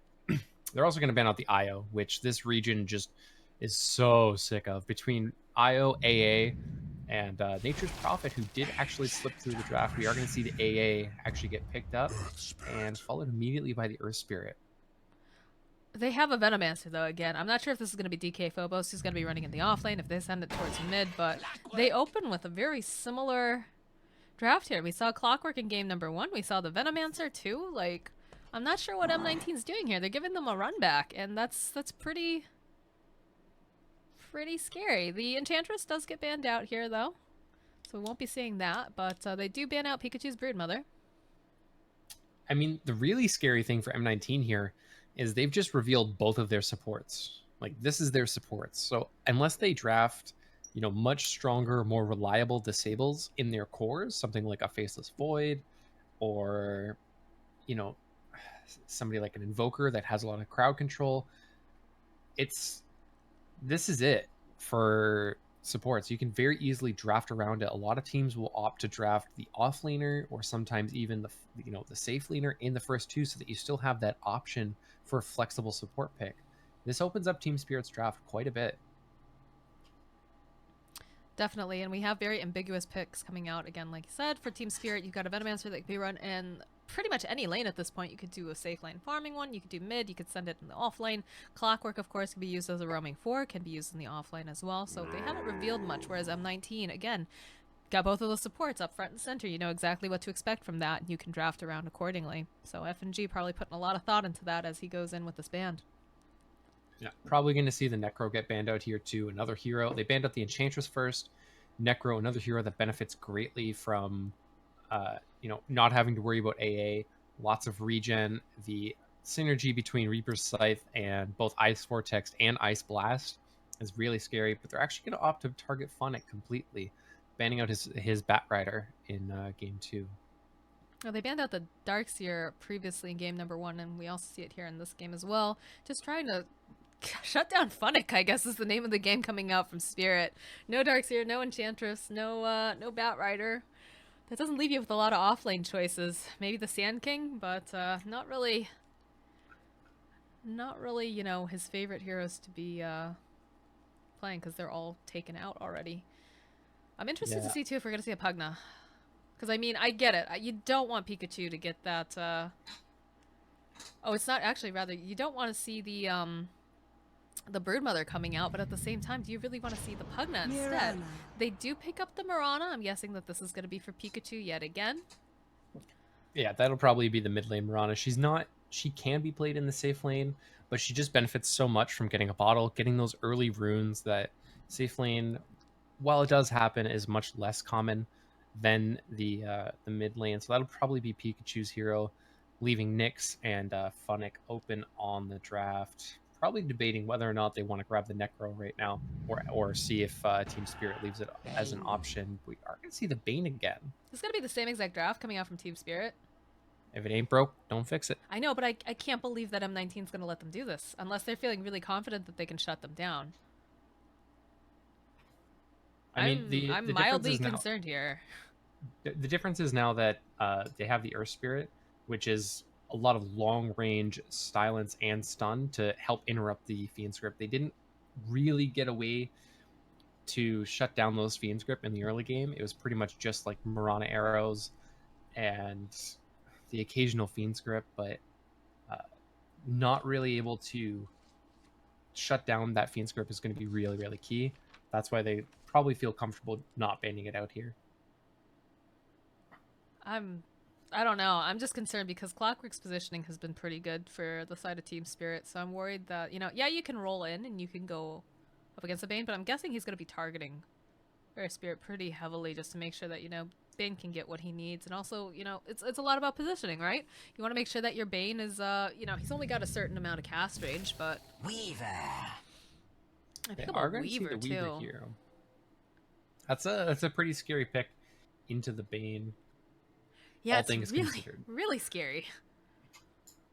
It's a lot. That's a lot of lockdown for a Weaver, especially into the clockwork as well. And then you have the damage getting pumped in by Venomancer. Even if you time lapse, I don't think you get rid of Gale, and you No. definitely don't get rid of Poison Nova. And so even if you time lapse, a lot of that damage is still going to be persistent through, and you're going to actually go back, grab the Anti-Mage. And this is kind of what we were talking about when we saw the Earth Spirit of the Ancient Apparition. They know what the lockdown are. They know what the disables are. So now they feel comfortable with this lack of reliable stun. That's the thing. They do have lockdown. They do have stuns, but it's not reliable. These are all skill shot heroes. So even Anti-Mage is just going to, you know, blink around doing whatever he wants. I feel like this Anti-Mage is going to have the time of his life. ILTW just is going to be having a great time in this game so far based off of this draft. And that's very, very scary for M19 because you do not want to let an Anti-Mage start getting ahead. I mean, they're going to be able to put a lot of pressure on him in the laning phase. That's not really the big issue. It's once he gets his Battle Fury, once he gets his Manta style, once he gets his Manta, they don't have an answer for him. The best answer in the early game is going to be Earth Spirit Silence into Earth Spirit Stun with a Mirana follow-up. That's and so many probably pieces AA that have to fit together exactly, though. Like, that's the thing, is their draft's just more difficult to pull off, whereas the side of Team Spirit, it's just click on a hero, there we go. You're Fiend Script, you're Nightmared. Do you have to land that Gale? Well, you know, but... Poison Nova, you just get in the middle of them. We used to joke, when Venomancer was not in the meta, we used to call them discount techies. Because, you know, techies would go run in and suicide before, you know, they rework that and get a kill. Venomancer, you know, he runs in and he doesn't get that kill instantly. But he is a biological weapon, so... I don't know. I'm a little worried for the side of M19. The ease of execution is definitely in Team Spirit's favor right now. It's going to have to be a really, really nice pick coming out from M19. Invoker is pretty much out of the question right now. Way too much early pressure coming out. Pichu, but I for mean, M19, they've already got their mid. They're going to use the Marana. Yeah, they need Safe the Lane Funnic Weaver. hero. Yeah, they need the they Funnic could hero. actually do. They could do Funnic Marana. It is not very common, but it actually has been something that the region has experimented with a little bit. I'm not sure. I'm just checking right now. That's going to be the solution, though, to this issue. Yeah, she's got leap, but Bane just sits real patient. He just waits for her to get the leap and then immediately puts her into that... Yeah.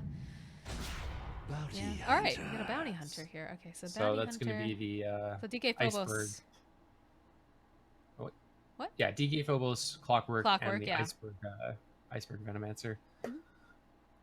And that's even more snowball potential. This is really good for Protect 1 Dota, or, you know, makes in the sense that they're going to just run around as these heroes and let Anti-Mage be on the other side of the map, free farming, getting everything he wants. Now they need a Funnic hero that can deal with all this. I mean, Underlord kind of comes to mind. It's good against the Anti-Mage in the lane. It builds a pipe and a mech naturally. I am still a little bit worried about it, though, going against a core Venomancer, like a mid lane Venomancer. I don't know. That's the best thing I can think of. If they want to really commit to Pikachu on this Mirana, then Funnic probably has to go something really tanky, like... Yeah, here we go, moment of truth. It's going to be a Legion Commander. It's a good lockdown, though, for the Anti-Mage. It's a little scary because, of course, we've got a buy for Bane, who's going to make sure that Legion really can't get much stuff off during these duels. So it's going to be very important that, you know, if Funnic goes in for a duel, someone's got to be paying attention to where Biver is, because they can't allow the Fiend's Grip, the Nightmare, whatever, to be coming out and just canceling that, because otherwise Funnic's just going to be a sit and duck.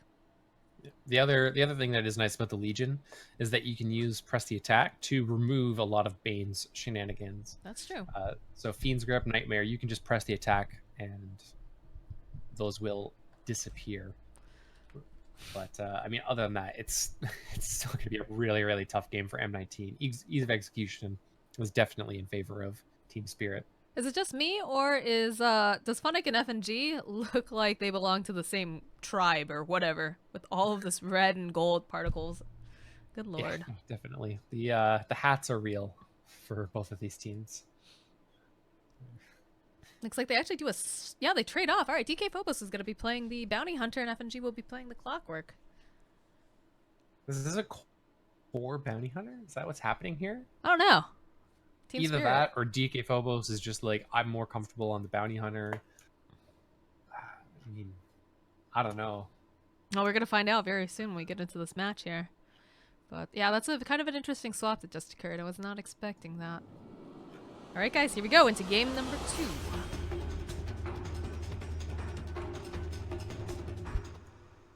I'm really curious if they're going to run this as either the off-lane Bounty Hunter or if this is going to be like a complete role swap on the side of Team Spirit. We'll have to see what they decide to do.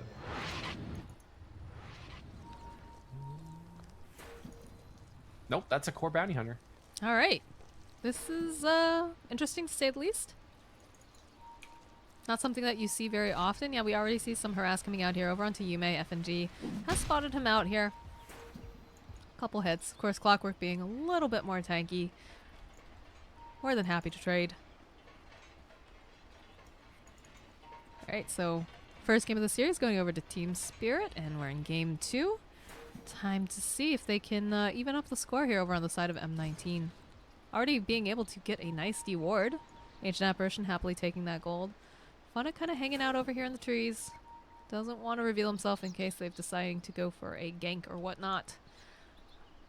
Yeah, they don't want to reveal their aggressive lane. They're throwing the Weaver up against the anti-mage, trying to get that early pressure going on. But it looks like Team Spirit is going to see this coming or sense this coming, and they're going to swap those out. So it's going to be ILTW down bottom with the Biver Bane. Iceberg, of course, sitting mid. It's a smart dodge. You definitely, want your anti-mage to be getting what he needs without the massive amounts of harass. But already we're seeing the trade. They've gotten wise to it. They're like, all right, fine. We'll just send Nyx bottom. No problem. Now, this is a classic combo right here, Forge. This is the double hit Weaver with, of course, the Chilling Touch. Now, he hasn't taken that. He's opted actually to go for the Shikuchi first, which makes sense. I mean, once level 2 hits, though, most Weavers will grab gross. Geminate level 2. And it's going to be really tough. Anti-Mage does have a lot of regen, though. He's got 7 tangos. He's going to have the PMS very quickly. And Biver is going to be able to trade extremely effectively with both the support and the Weaver.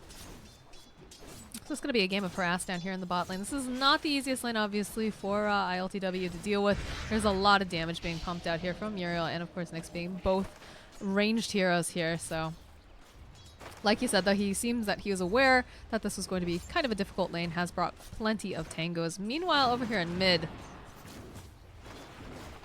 this is just going to be really, really difficult, I feel. Because once this Venomancer, he started off with the Poison Sting, pretty standard stuff. But if he decides to go for that Gale and he gets it off over onto the Mirana. It's going to be tough for the early levels, but okay, they're actually going to do a lane swap. ILTW is going to head top to deal with the Legion Commander, and they're going to send nobody down bottom just yet. Game of swaps. I mean, Biver in a little bit of trouble here. Oh, there it is. There's a Chilling Touch. Yume coming forward here, trying to slow him down just a little bit. They needed maybe one more hit. Biver actually going to be able to pull himself back. He's out of regen, though, so he's going to need to go all the way home. And DK Phobos, I mean, he's just not really getting a whole lot done here. I'm really confused as to why they swapped this out so that FNG was on the Clockwork. Cause... You're a little quiet, Forge, just a heads up. Okay, my apologies, everybody. Looks like another trade coming up again. They just want to make sure that this AM cannot farm comfortably. And I think that's very, very smart because they realize, they don't have the best lockdown for him. They've got the duel that they could possibly try to use, but they have to be aware of the Bane. They have to be aware of a lot of other people who can interrupt that duel. Look at all these wards over here in mid. Ugh. Gross. This is twice now Team Spirit's opted to go for the more wards build as opposed to the Gale. I guess There's a little bit of a trap over here. FNG's in a lot of trouble. He found himself a mural and thought he'd be able to do something with it, but it looks like he's actually going to get taken down by Nyx. Now Muriel in a little bit of trouble here. DK Phobos, he's trying to get this final hit. There's some body blocks coming out here from Yume. They're trying to just find the right angle so that way he can't get around. And they did have that sentry ward, so Muriel's actually going to be able to walk away from this engagement. And they've just left Viver down here by himself. The offlane Offlane Bane, Bane. guys. New meta. New meta, yeah. You've seen it first here at ESL One Hamburg Quals. Yeah. I mean, first the other day it was the offlane Winter Wyvern, but now we've got offlane Bane coming back into the meta, I guess. Coming back into the meta? When was it in the meta? In everybody's nightmares, Moxie. Everyone's nightmares. Yeah, I get it. I see what you did there, Bane. Nightmares. Yeah, Pikachu's struggling a little bit over here in the mid lane. His tangos are on cooldown, but look at all these wards that Iceberg just keeps placing down here. Yeah, it's only going to get tougher too. As the levels get higher, the wards are going to get tankier, and Lana just can't deal with it.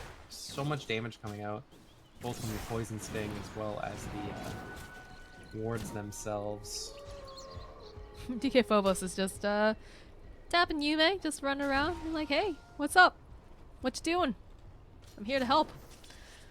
Fiverr pings out a regen rune, so looks like DK Phobos is going to go fill up on his mana real quick, and then I guess they're going to try and kill this Phonic Legion Commander? I'm not sure they're going to be able to do with that, but I know Viper going to be able to get a couple last hits here in lane. It's not the ideal setup for him here, but getting quite a bit out of it.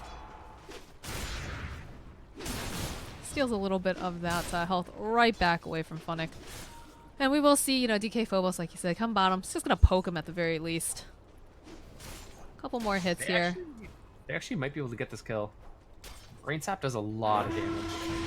Oh, he was looking for that Nightmare too. If they'd gotten the Nightmare off and the Brain Sap closed the gap, that could have been very, very bad for Phonic. But got the army of wards over here in mid coming out here from Iceberg. But look how slow Pikachu is trying to run away from all this, and he can't just hit all those wards, you know? There's just too many of them. It's too much damage. Meanwhile, though, Phonic actually gets the kill onto FNG, but there's the follow-up coming out. Phonic gets taken down, and then, oh boy, alright, every single lane is having a kill going on right now. I was looking bottom. Alright, this is the third time that Anti-Mage has lane swapped to adjust? I think so, yeah. Third or fourth. I mean, Yume making was my bot. He's got his Ring of Health now, so at least he can stay in lane.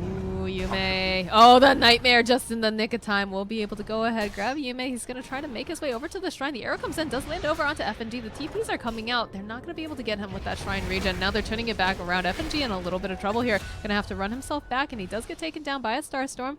DK Phobos has decided it is now time to leave this part of the jungle. But we'll keep an eye on Muriel. Could opt to just go and cancel that clarity. Yeah, he'll come around the side here, get a couple right clicks off, trying to just get away. And immediately Viver comes up. He's got the Brain Sap. We'll be able to get a kill. They need to find some kind of action on the map, draw the supports around, keep ILTW safe, and keep Iceberg safe, because those are really the only answers that Team Spirit has. Oh, wow. Man, Pikachu, he gets the kill over onto Iceberg in the meanwhile. Look at all these wards here. Yume looks like he took a lot of poison to the face. And FNG comes around the corner. Gonna just take some of that sweet, sweet XP while his Venomancer is still down. Top's completely unfarmed though. There's nobody up here farming this. This is kind of a weird game. Like, they just keep switching around, trying to adjust their lanes because they want to make sure that Anti-Mage can get what he needs, but Weaver just literally following him around the map. It's a pesky little bug. Oh, he just does so well against Anti-Mage in the early game. Oh, first duel. Can they get it? They will. They'll get their first duel damage onto Phonic. This game is just going to be so hard for Team Spirit. DK Phobos is going to start farming up a little bit. He's going to get his levels. Closing in on those arcane boots. Once he gets that and Track online, they can start maybe going for kills. Once Track's online, you group up with your Venomancer, you go with your Bane, you look for kills. I'm making it out. Bottom lane, look at this ILTW just having so much trouble staying in this lane. It's just too much harass coming out. He's got his Ring of Health, luckily, so he's going to be able to get some of that regen, but he just can't find any safe place to really go and get what he needs done.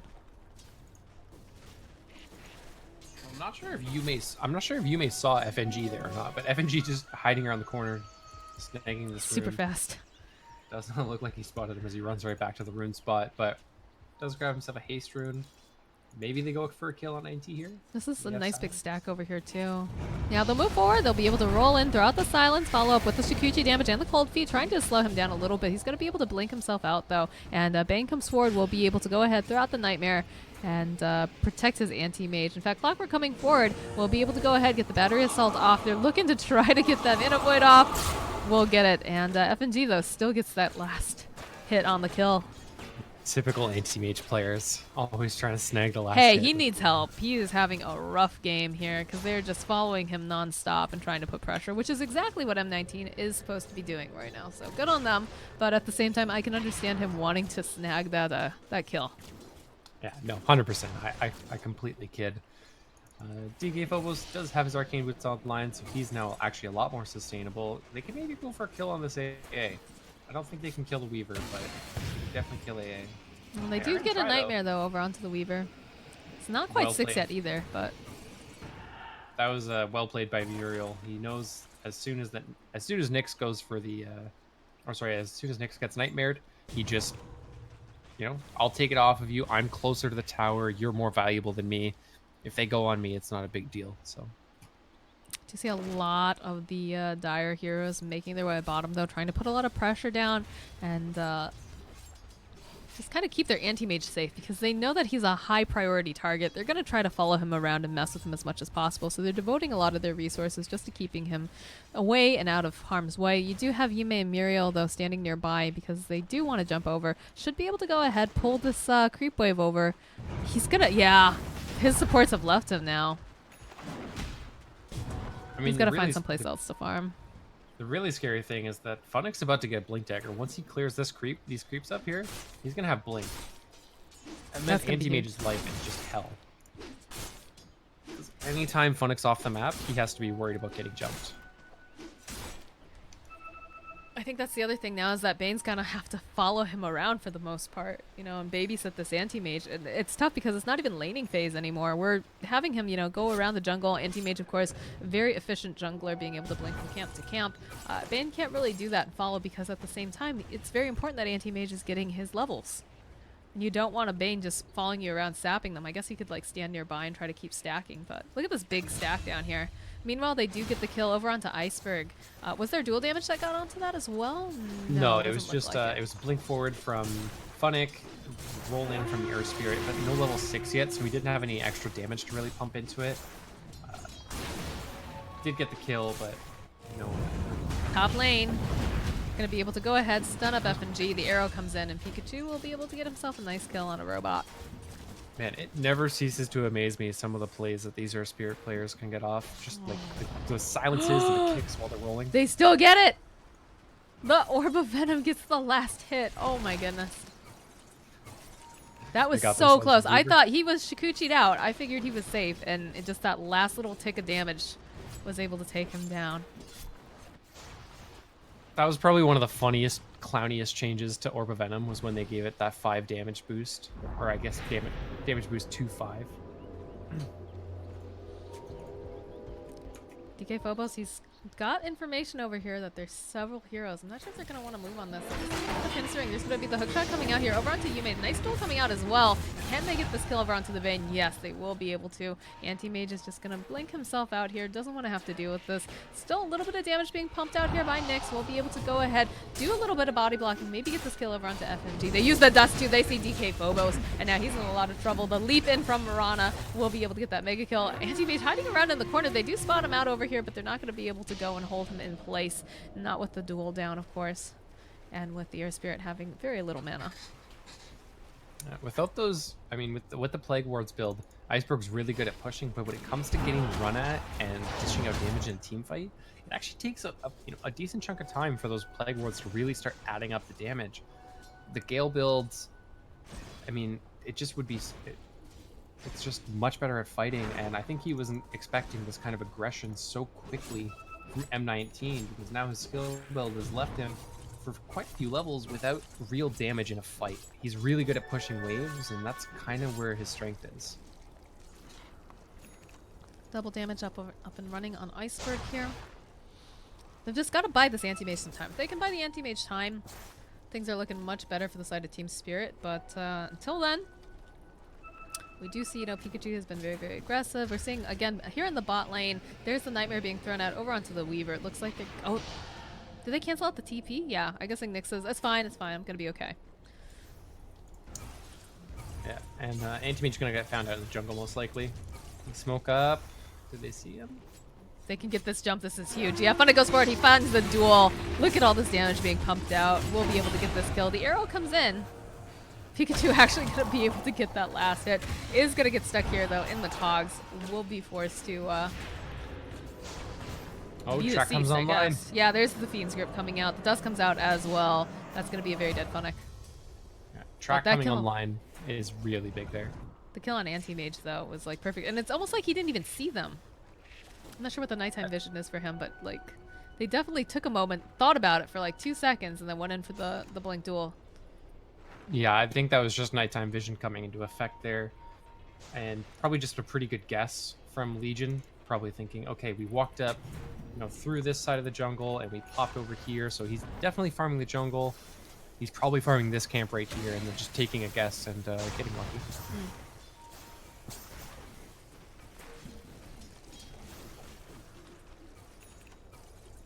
But with track online now, this is when Team Spirit can start really making space. They've got, level 2 ulti up on their Venomancer. They've got Veil.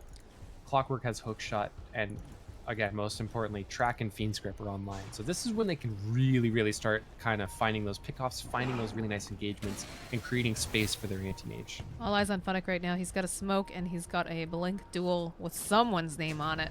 If they can figure it out, you may well go ahead, place down a ward. They'll have a little bit of vision.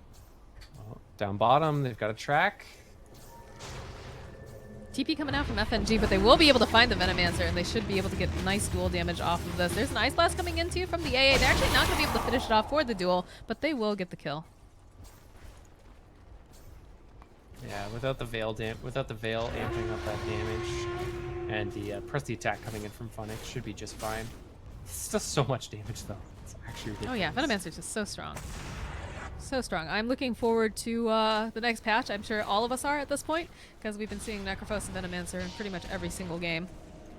And if you're super unlucky, you see the Pugna as well as a solution. There's a nice hook shot coming in. That's going to be a very dead Nyx, unfortunately for him.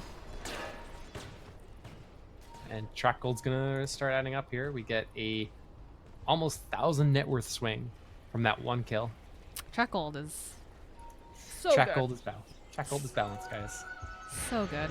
Used to be a bounty hunter in every single game.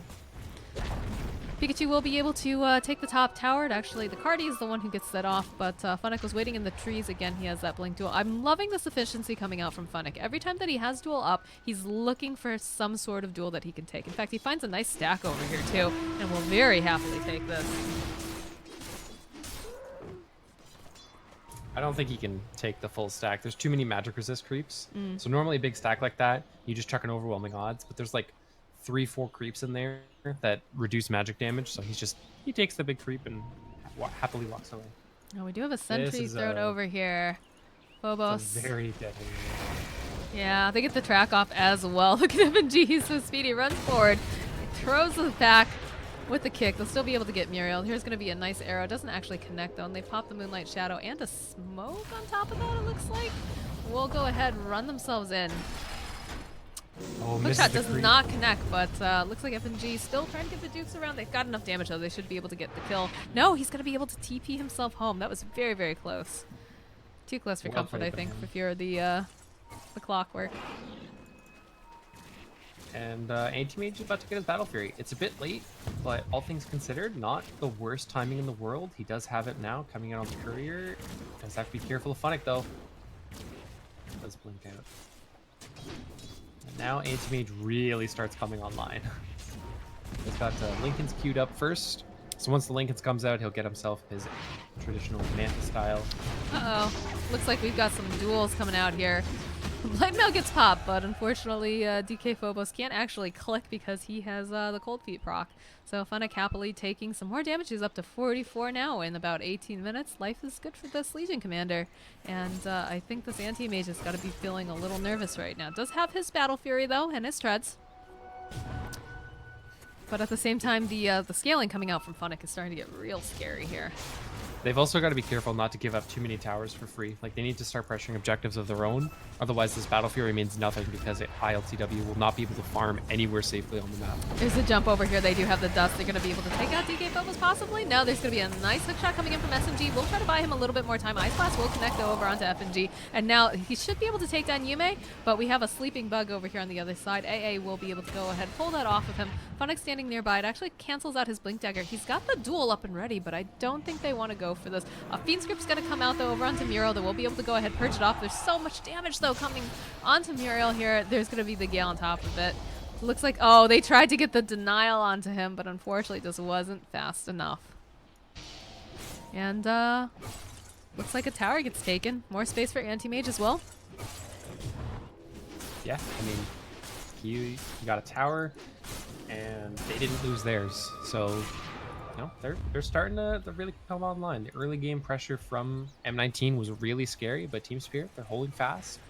And aside from losing the bounty hunter there before he gets off track, oh, smoke not breaks. really a bad trade. The dust is a little late here. They still go for the, oh, they think about going for that duel, but then immediately FNG is going to be able to TP himself in. Blink forward coming out from AM as well as he joins the rest of his team.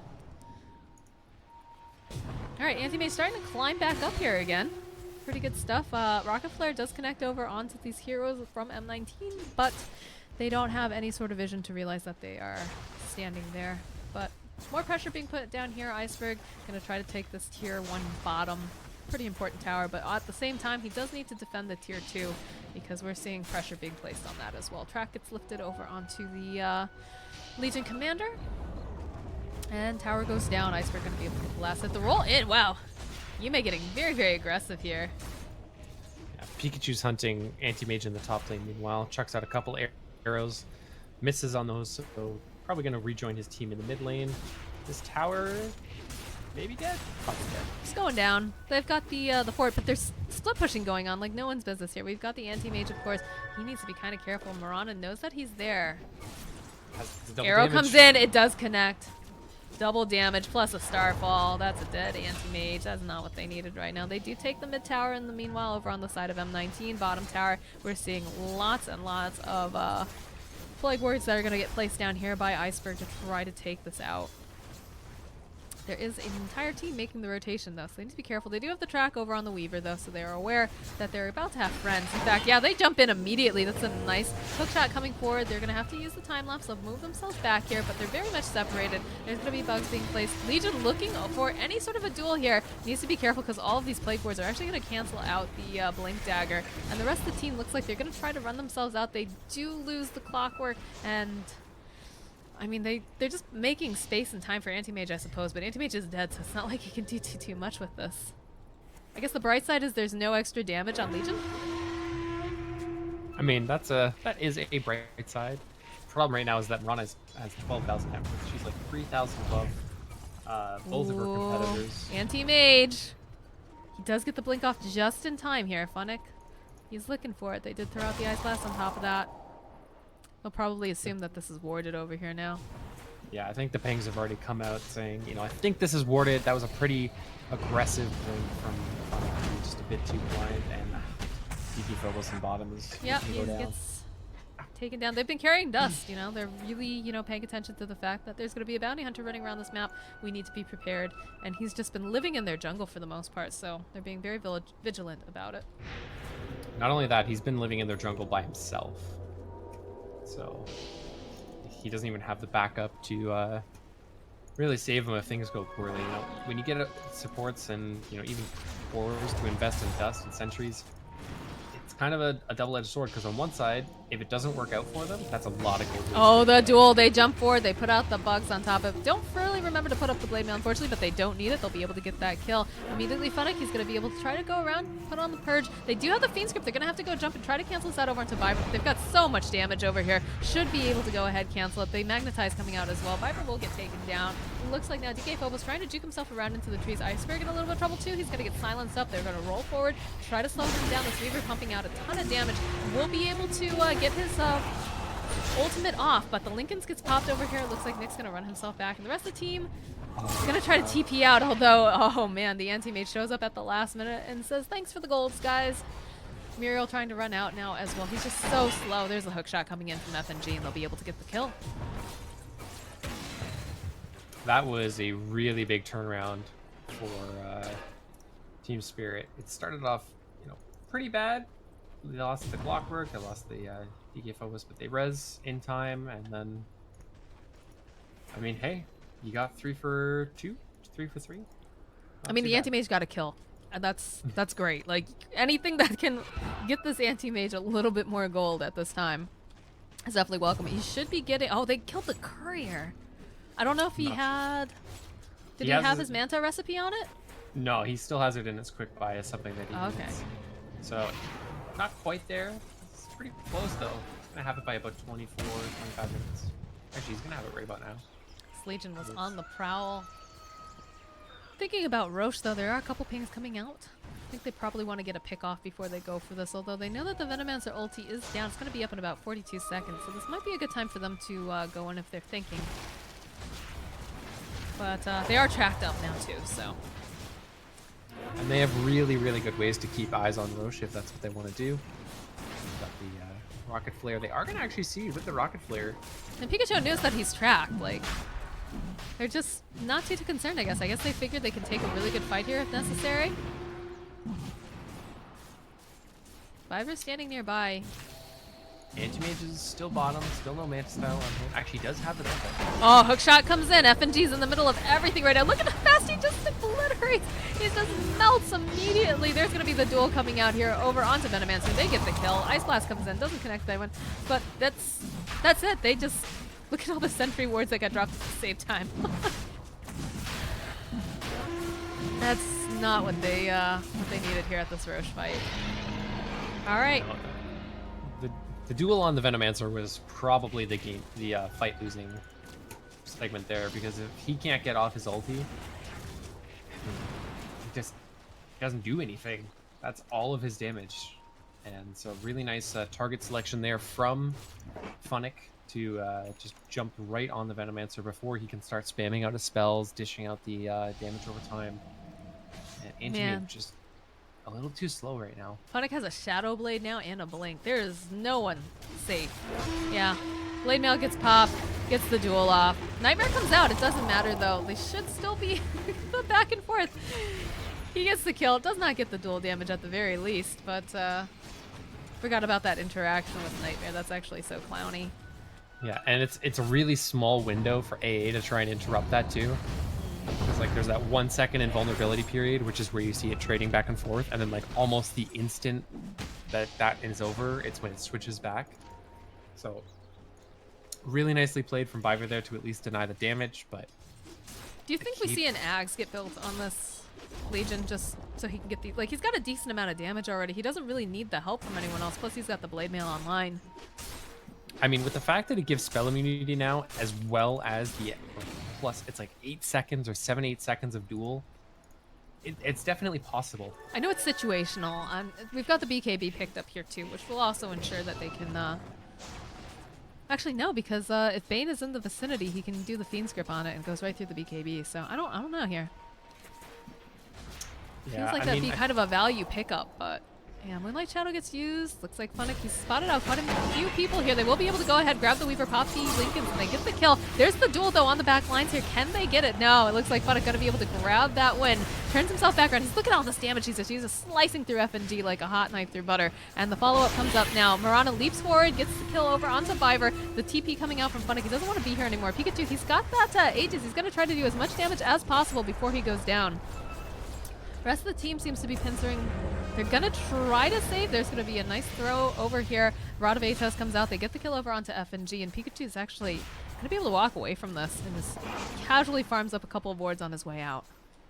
Yeah, with that level 20 plus 50 damage talent, just so much damage, right? The damage comes out, and they just don't have anybody to tank up that damage while they dish out their own. So even though the Aegis gets popped there and it's like 4v1, I mean, Air Spirit was in the area, but pretty much 4v1. Just Pikachu, no fear, trusts in himself, trusts in his team. Funnick finds an anti-mage. Look at this, he's out damaging the regen from this. If you're anti-mage right now, you've got to be so scared because this Funnick is just everywhere. He's terrifying, he's got a Shadow Blade, he's got a Blink. And, you know, he's just starting, you know, AM's just starting to catch up and farm with the Mirana here with about 14k compared to her 15. But if these things keep happening, if they keep feeding damage over here, and I say feeding very loosely because it's not like he planned for that to happen, but if they keep giving Funnick all of this damage, it's going to be so brutal to have to deal with him later. In fact, we get another kill over here. Yume's actually going to get taken down. We have a Nightmare thrown out over onto FNG. Mirana's still on the hunt. They will turn themselves around. Can they get this kill? Yeah, one last hit. Muro's going to be on a killing spree. That's not something that you hear Ancient Apparitions having very often. And they need to start prepping for high ground. Iceberg needs to just start spamming out wards as much as he can, but I don't even know if they care. Lincoln's so just popped over here. Biver is going to be looking for the Nightmare or the Fiend's Grip. Arrow comes out, almost nicks Iceberg on the face. Oh, now we've got nice Funnick coming over. Nightmare's going to be down though. Legion can get a duel off. If she can get the vision, if she can find an opening here, she's going to take it. She can out damage this fountain regen. They do put the track over onto her. They're just slowly chipping away at this high ground. With Anti-Mage coming up, though, they don't want to force anything. They're happy with the damage they got. Got tower down to like a third HP, so really, really nice slow siege, taking advantage of the fact that Anti-Mage is down and really abusing the level discrepancy. Legion level 20, Pikachu level 21. I mean, the highest level on the side of Team Spear right now is Anti-Mage at level 20. Everybody else is like 3-4 levels behind them. Well, he's been able to find the space to get the farming done. Blinks forward. Funnick again. He's on the hunt. He's got duel up, but the accidental jukes. They expect Anti-Mage to come farm this bottom lane, but it does not happen. Well, he did, but then he left because he figured that something must be up. So he just really needs that Lincoln Sphere. He's got it queued up. It is the next item that he needs. So he is going to go for it. I almost think that Iceberg should get one too. He's got the BKB queued up, but I don't think BKB is going to be the answer. I really think Legion right now is their problem. All of the damage coming out, and the control from Duel is just so massive right now. As long as that Bane's not nearby, because the Bane is definitely throwing a monkey wrench into Funnick's plans here, being able to throw out the Nightmare or, you know, that Fiend's Grip too, depending on who's around. And he's being very patient. He's waiting for this anti-mage, but he's gonna get baited if he's not careful. They do spot out though over here onto the side. There are 3 different heroes that are kind of waiting for Funnick to show up and try to get that duel. Meanwhile, in the top lane, anti-mage hanging out in the corner, realizes that Nyx is here. Doesn't really want to have to deal with him at this point in time. Ice Blast comes in.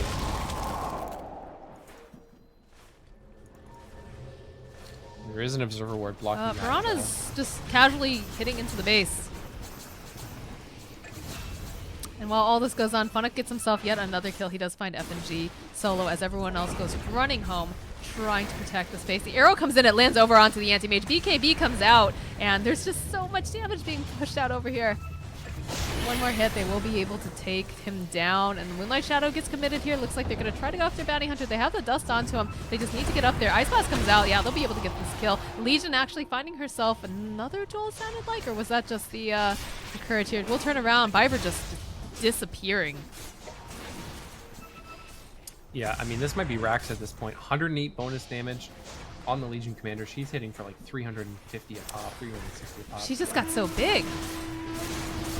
And she got, how many duels is that in the last like 32 minutes? Like, it's a lot, Moxie. It's a lot. Quite a bit, yeah. You know, and also if you look at her level, so they got level 22. Well, that's that. There's the jump forward. Gets again another duel over onto the Venomancer, and he's out. They do have buyback over on the AM, they have buyback over on Venomancer, but you know, what are you really gonna do? AM just doesn't have the items that's gonna be able to allow him to defend comfortably. And Venomancer, he's gonna have to buy back, but he doesn't have his ulti. Like, he can spam wards, and that's pretty much it, but there's just so much damage.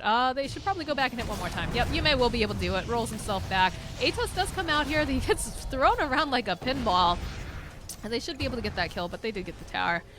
Yume giving his life for the objectives here. Yeah, I mean, Anti-Mage is neither tanky enough nor deals enough damage to be able to fight comfortably into this Legion Commander right now.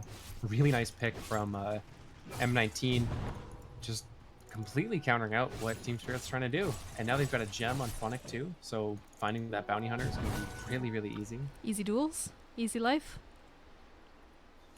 And DK Phobos doing the not often seen Aghanim's build on the bounty hunter. This just lets your shuriken bounce around an extra time to all the track targets, but if you're only tracking 1 or 2 people a fight, it's really not that great. I haven't seen yet like the whole team get tracked up, or even I think the most I've seen is like 3, which is still a fair amount of damage, but I don't know if it's worth the Ags purchase. Lincolns gets popped over in the mid lane. Looks like they're gonna try to get the jump over here onto the Weaver. Weaver will back himself out. There's a lot of people over there that I don't think he really wants to deal with quite yet. Funnick's gonna pop the invis, but there's a sentry ward mid, so he doesn't want to go in there. They need the detection because Funnick's just getting too many duels here. Double damage rune is available top. Looks like ILTW will be able to pick that up. And it looks like Smoke. Looks like Muriel is aggressively drawing in that Roche pit. Oh, they get the track off, but that's a nice hook shot coming in here over onto Funnick. He pops the BKB, but look at the damage coming out now. It's kind of struggling a little bit. Ice Blast will come in. We'll be able to get the kill over onto FNG. And now it looks like the rest of the team, they've decided, all right, this is not where we want to be. Oh no, Veno going to be able to get hit right in the face with that ultimate. The BKB gets popped over here onto Pikachu, and it looks like Viper also going to go down. DK Phobos is now in a very bad situation. There's just too much damage to chase him out as well. That might be another lane of Rax, and if it's another lane of Rax, they might even just call it a GG. We'll have to see what they do here, but I think that's at least 1 lane of Rax going for M19. Maybe even Megas. Like, nobody has buyback. The only one that's going to be up is Clockwork. Venomancer doesn't have an ulti, even if he reses. Anti-Mage just can't do anything against the rest of his team down. Yeah, they're going to just split it up. You see Funnick and Nyx just going right here for this bottom tower. We see the Mirana and the rest of the family over here just taking care of top. This is going to be Megas. They just can't do anything against it. Those buildings go down too, with the Deso and all of the damage on Legion Commander. I like how they just leave 1 hit over there. Yeah, they're actually going to chase them all the way back into the wall. Hookshot comes out. We'll be able to catch 2 different people. The duel coming forward, though, here from Legion. There's a nice Nightmare trying to just buy him a little bit more time, but that's still going to be a dead anti-mage. There's the GG. Going to game 3, boys. I mean, just that was really, really nice drafting and just really nice play from Funnick as well. Like, really nice pickoffs, and I'm gonna bring this back to Team Spirit putting DK Phobos on that bounty hunter. They didn't have a dedicated offlaner to really bully the Nyx and scale well. Bounty hunter didn't get track online until like 13 minutes into the game, and by that point, Funnick's already running around starting to get dual damage. Yeah, I'm not sure what exactly happened there with picking up with the bounty hunter and how we saw a swap and things go on, but you know, I'm sure they had something in mind. It just didn't work out the way they planned. But GG, we're gonna be going to game 3, guys. Stick around.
All right, guys, we're back with game number 3. This is ESL One Hamburg 2017 close qualifiers for the CIS region. This is the semifinal. M19 has taken a game, Team Spirit has taken a game, and I'm really interested to see what's going to be happening here. And it looks like they know exactly what they want on the side of M19. They pick up the Ancient Apparition and the Earth Spirit again, but we see a Keeper of the Light picked up over here on Team Spirit, and it's followed very swiftly by a Beastmaster. This is the moment, Forge. Teams know exactly what they want to do coming into game 3. Not really many adjustments they'll probably have to make, saying screw what the enemy drafts, we're just gonna focus on what we want to do. Biver, of course, has been playing a lot of for the light lately, and so Forge, I'm losing you here. Is this another Discord issue, or? it might be. I don't hear you at all. You're cutting in and out all of a sudden, so I'm not sure exactly what's going on. But hopefully we figured this out fairly soon. The Broodmother gonna get banned out here, as is the Enchantress. We've seen, you know, that's a common ban coming out from M19. They don't want to see Broodmother being run, and of course they don't want to see Funnick running on that Enchantress either. How about now? Am I coming in okay now? You're coming in nice and clear now. All right. Hi. Just adjust volume a little bit. We do see Pugna getting picked up, this time on the side of M19. We've seen Pikachu do a lot of work with this particular hero, so I'm liking that they're picking this up this time. Not going to allow Team Spirit to grab it. Does have to be a little bit careful, because you do have Beastmaster, who's really, really good at initiating here. And I'm guessing that Pugna is going to be public enemy number 1 compared to seeing all the last games, so... Yeah, I mean, Pikachu has been playing this hero quite a lot lately. Very comfortable on the hero. And, I mean, not really too worried about the Keeper of the Light, too, because he has just such a big mana pool. The mana drain doesn't really affect him. Grabs a lot of mana regen items as well. Doesn't have to worry about Blinding Light. So, I mean, Pugna is probably going to be eating this Keeper of the Light alive most of the time. Yeah, especially if he manages to get that Atos, because he'll be able to go ahead and, you know, throw out the Atos. He's super big, like, just range on life drain as well, so... I don't know, this Keeper of the Light's looking like he might be food, but I could be totally wrong with this, you know? I do like this Disruptor pickup, though.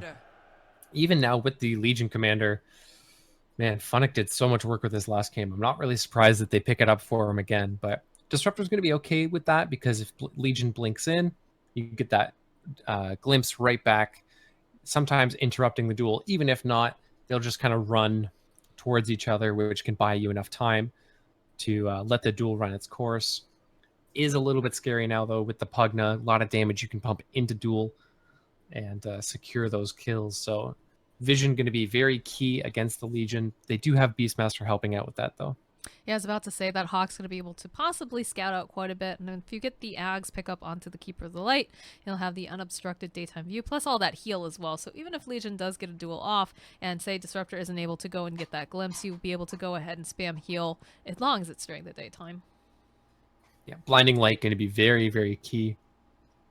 Against this Legion Commander, she's going to have to wait until that's been used to really blink in, or blink in onto the Coddle. Otherwise, gonna have a bit of a tough time, but at least they do have other damage sources to pump in. The AA combo last game with Funnick was just absolutely massive. Earth Spirit doing a lot as well to roll in and follow up with those initiations. Even if they didn't always get the dual damage, they almost always got the kills when Funnick initiated in. Well, you know, that's one thing about Funnick Legion Commander, is that it's proving to be very, very patient, you know, also very efficient. Every time that duel was off cooldown in the early stages, he would walk around there with the Earth Spirit, make sure they grab a smoke, and try to find an opening. The Sniper may be a little bit scary here for the side of M19, because that means they're going to have to really jump into the back end onto a lot of these fights, unless they can maybe get the pick off ahead of time. But there is a lot of stuff that can be used for counter initiation coming out from Team Spirit. So say, you know, you want to get onto that Sniper, he's going to be pumping out the most amount of damage.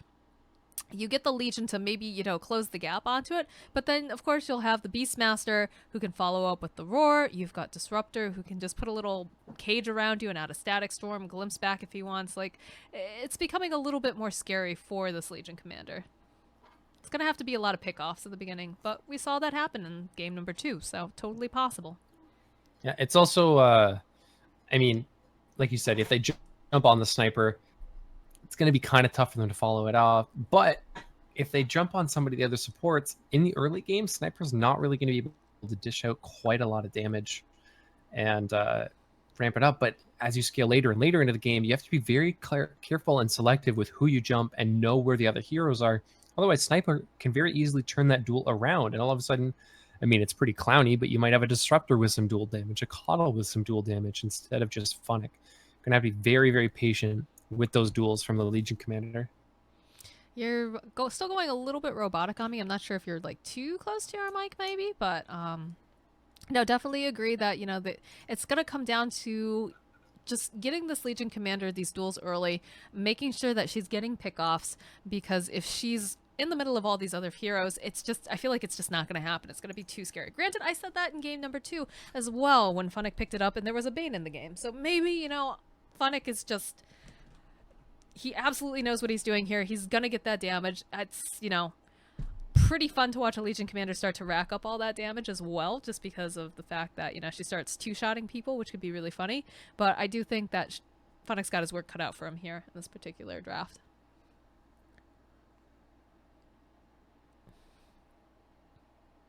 And I think Forge is tinkering with some of his settings right now, so like we said, that lots of counter initiation. The Necrophos will not be seen, neither will the Venomancer, because that was definitely a problem in game number 1.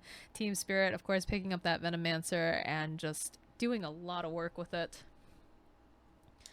But we still need one more pickup here for the side of Team Spirit. I'm not sure if they're sending the sniper mid or if they're going to be sending someone else to that mid lane. I'm guessing they're thinking the Pugna is pretty good against the sniper just because of the range that he has. But again, he's very, very fast. He can run forward and he can always, get off that damage and run themselves away. But they'll pick up a Bloodseeker instead for the side of Team Spirit.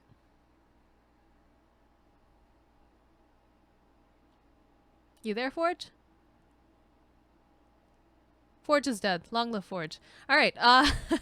So looking over at the draft coming out of M19 right now, you've got your Ancient Apparition and your Earth Spirit combo yet again. They're still lacking a little bit in terms of lockdown. You've got the stun coming out, you've got the Cold Feet proc, and you've also got the duel to hold into place. Similar kind of thing going on with Team Spirit. The hard lockdown that you're going to have is, of course, the kinetic field with the Beastmaster Roar. Things... Mostly, it's going to be a little bit difficult. They don't have really hard lockdown other than the Roar, which has a cooldown, and of course Legion Commander, who also has a cooldown on her duel. But let's see, I think Forge is trying to come back here. Give me one sec, guys. Hello, hello. Hello, are you alive? I believe I am alive. Thank the lords. You're still going a little robotic occasionally, so careful with that. I will attempt to be very careful. It seems that I'm having some wiring issues. A loose wire is just rattling around in the back. Oh no. Causing some issues. So I'm just going to have to be very, very careful and not move anything. All right. I believe in you. And I believe that this is going to be like a 90-minute long game, so get ready for it. But we did see, the Bloodseeker pickup over here for Team Spirit. So what are your thoughts on that? I like it a lot. It's a good buffer for the sniper. You throw Blood Rage either on whoever is getting gone on or the sniper himself, and it adds a lot of damage. I know this is something that VP used to do. They'd draft no one, the sniper, and then they'd give him the Bloodseeker on top as kind of a buffer. But they are going to instead go for the Phantom Lancer, which is a pretty good hero. They have it's another way to get on top of the sniper, and I mean, they have so much single target focus, even with the sniper eventually probably grabbing that Maelstrom into a Mjolnir. If PL is allowed to go into the late game, he's going to be a very, very scary hero for Team Spirit to deal with. They have to kind of put the pressure on early and keep that PL down. Looks like, yeah, that's going to be pretty difficult to deal with all of those illusions. They have a little bit of illusion clear. You've got the axes coming out from DK Phobos, and of course, the Bloodright will be able to clear them out as well. But, as this game gets later and later, it starts to get very, very scary for Team Spirit here. So what are we thinking? What are the win conditions for both of these teams? Obviously, Funnick gets 16. He starts roaming around, maybe joined up with the with Pikachu there on the mid and also the Earth Spirit. Get some nice easy duels, start racking up the damage while Phantom Lancer, you know, Nyx takes his time, gets what he needs. But what do you think for Team Spirit? What's their goal? Team Spirit's goal is keep Nyx down at all costs. That's their goal. They need to. I would say they probably run an aggressive lane. They put Funnick up against DK Phobos in whatever lane, and then they run the Bloodseeker with Disruptor and Coddle against this Phantom Lancer. Keep him down as much as you can, as long as you can, and use that to snowball the game into an early victory. I mean, is this just where they dodge again, though? Where you just constantly are rotating? I mean, we saw that work poorly for ILTW, so if Team Spirit's able to make PL do the exact same thing, I think that's worth it for them. Oh, we'll see. You may walk in right by over here by Biver. Good luck, has fun. Have fun, has fun. Ooh. Have fun comes out here over from both of the teams. This is, of course, game number 3. The team that wins this actually goes on to face VP tomorrow. So that's a pretty big deal here. It's our first major here as well. So looking forward to that. But as always, guys, I'm your caster at MoxieCast. I'm joined with at Forge Dota. And pretty excited to see, is it going to be M19 who makes it to the grand finals, or is it going to be Team Spirit? We'll find out soon. So it looks like I was right about the laning setup. Looks like it is going to be DK Phobos up against Funnick, but it's not because of Team Spirit's adjustments. It's actually going to be because Nyx is going to be run in an aggressive lane with Muriel. So they're actually looking to do the reverse and put pressure on ILTW soon to shut down his snowball. Because while there's M19 is very secure in their late game, so even if PL comes online a little bit later, shutting down the Bloodseeker means that the ball gets rolling a little bit slower for Team Spirit, and that's what they're looking for. Seeing a lot of movement coming around here, but nothing too aggressive right now. They do move forward over here, trying to maybe roll forward. Do spot out ILTW, but not really worth it. Just gonna give them a little fright as they set up this aggressive tri lane. And looks like Funnick's getting a free lane right now. Yeah, what's happening here? DK Phobos rotating up, I guess. They're probably gonna try. They're trying to get, I think, a TP on ILTW, and they're gonna send him to the bottom lane to lane against Funnick. Already seeing some movement going on up here top, but 2 heroes now over here in the mid lane gonna put a lot of pressure over onto Pikachu. They don't want to allow him to start running away with the. He's got level 1 decrep, so they know that they don't really have to worry about his damage. They just have to worry about making sure Sniper can get his last hits. Well, this is typical, right? We saw this happen in another game that we did, I believe the other day, where you just get the decrep and then you make sure that Iceberg just can't get the CS that he wants. You just keep disrupting it early on, and then eventually, you know, you pick up your point and the Nether Blast, start spamming that out too. Man, they are doing musical lanes all over the place. Nyx follows ILTW down to the bottom lane. They really want this PL up against this Bloodseeker. I mean, they did this. They did this in game number 2, where they just constantly were rotating non-stop.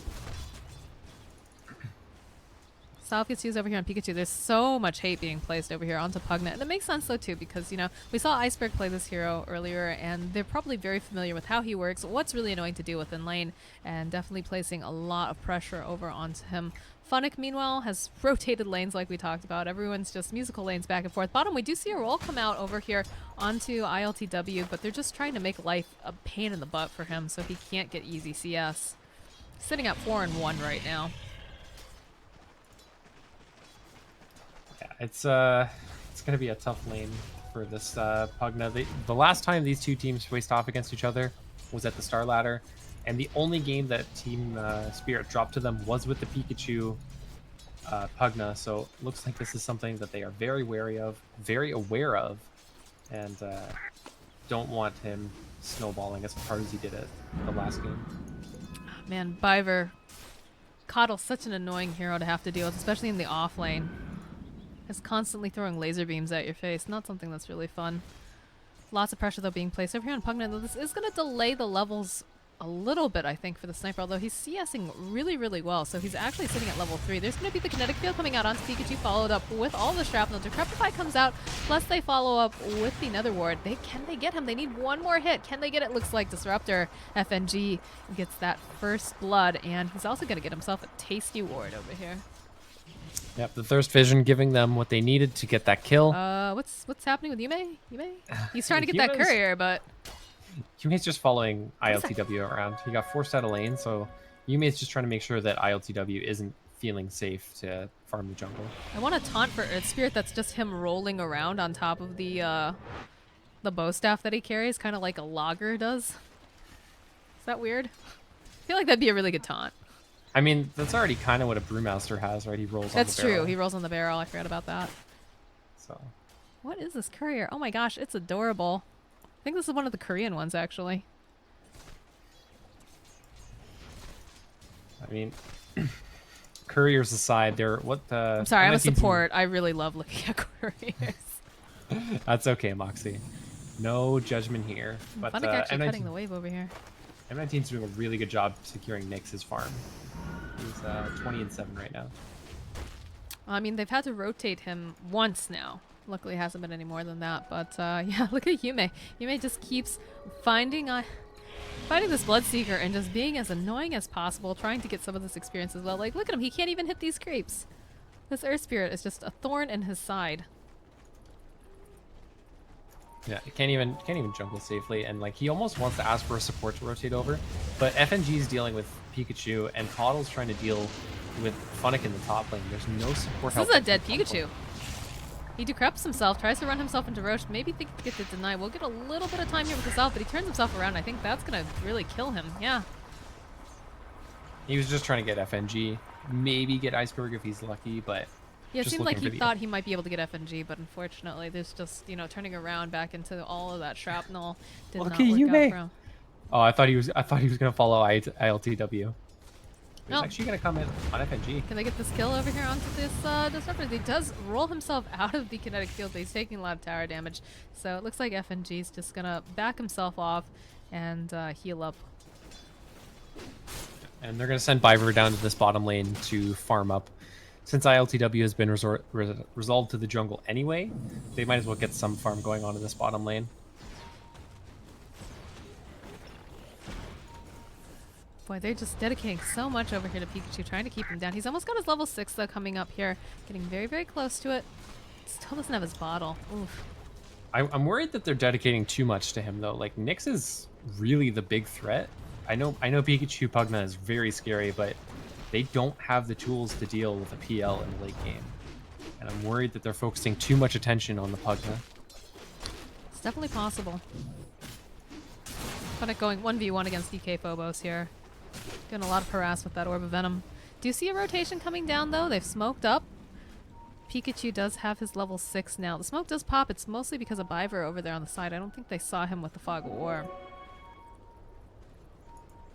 And it looks like FNG is going to rotate up. He's going to try and get something done onto Funnick. But oh, that was so close. He just gets his ultimate up. Now the pincering coming out here over onto Legion. I don't think they're going to be able to quite take him down, though. Do they have enough damage? Oh, I don't know. The Bloodseeker being up here, too. That's quite a bit. Turns himself around, wants to get this kill over onto DK Phobos, but there's just too much damage being output. Fighting here with Bloodseeker, will be able to go ahead, heal him back up.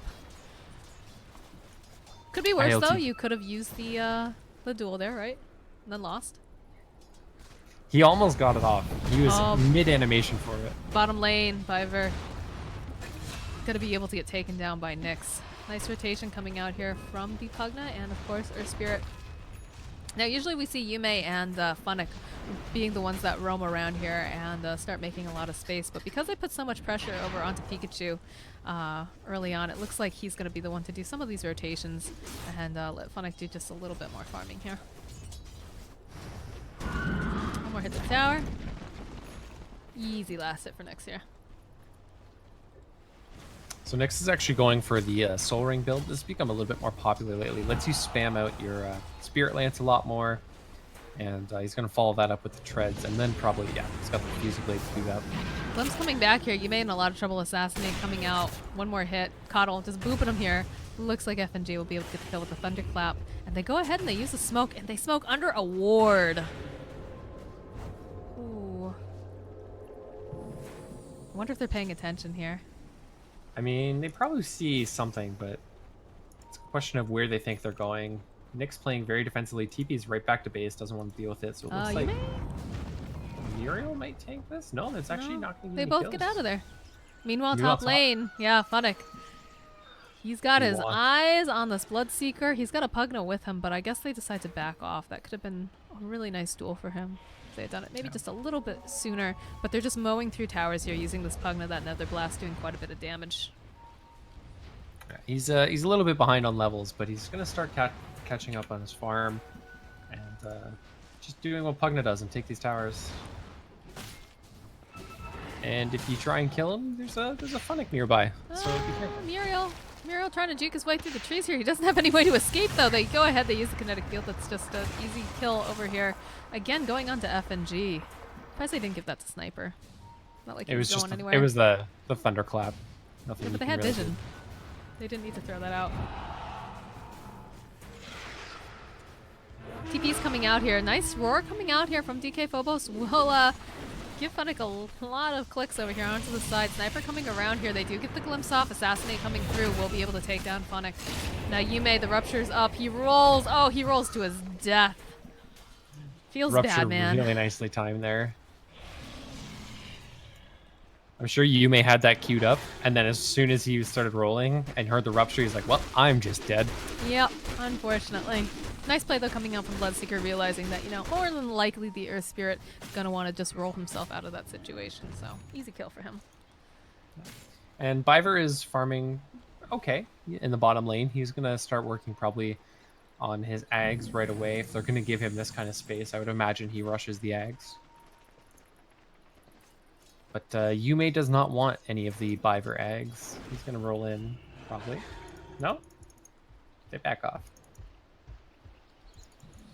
It's like some movement coming out here in the top lane from Funnick. He's still looking for the duel. He had, now I remember at like 10 minutes, he had 2 duels under his belt, I want to say, last game.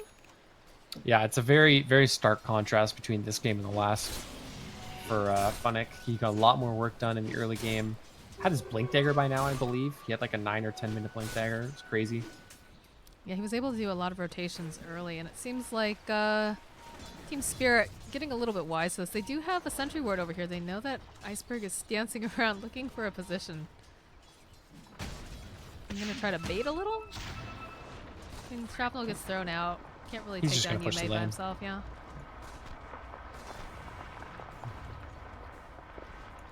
Oh, top lane, Top lane, they do get a duel. They get the Ice Blast in, and there's our first duel on Funnick. Yeah, that's it's just so much damage between Life Drain and Ice Blast. A lot of Magic Amp as well too. You've got I think like 20 or 30%. Smoke is broken over here in mid. FNG. They get the shout out though over onto Yume. This is a dead Earth Spirit. If he can get out. No, he tries to roll himself. Glimpse comes out, and Iceberg will be able to clean up. Roar is down though now. So they might be try to go and push another tower here. They know there's several people over in the mid lane, so looks like Pugna still continues to go and do his farming. Sniper just going to be cheeky, throw out a couple pop shots to Funnick's head in the meanwhile.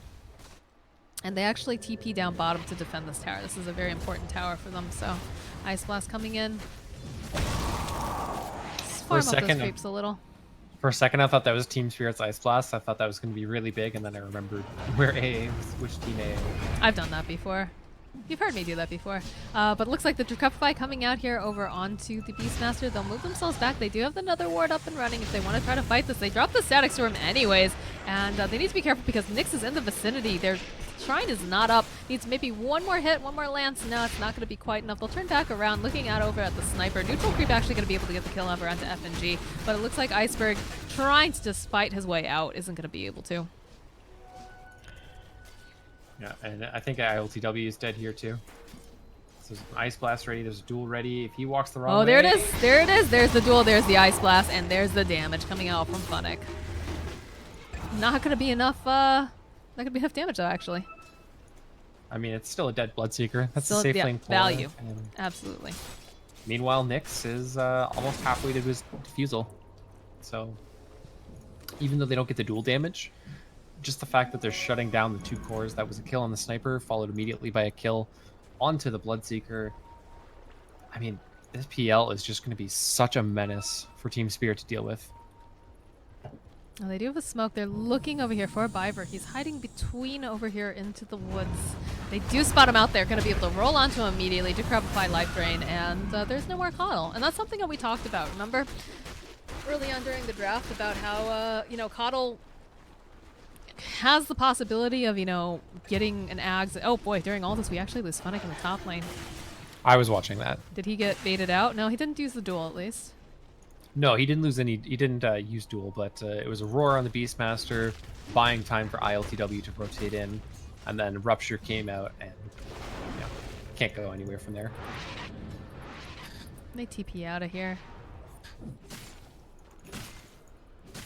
Put a lot of damage though over onto that tier 2 in the meanwhile. A lot of damage. Well, they put damage onto it. I thought there was more damage than that.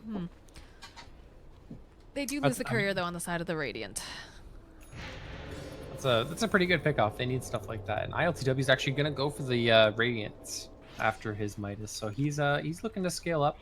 They know the PL is going to be a problem. They know they haven't been able to eliminate him. So they're just itemizing for that eventuality. They've got the Radiance queued up, followed by the BKB, and then Bloodseeker has dreams of a Maelstrom far off in the distance.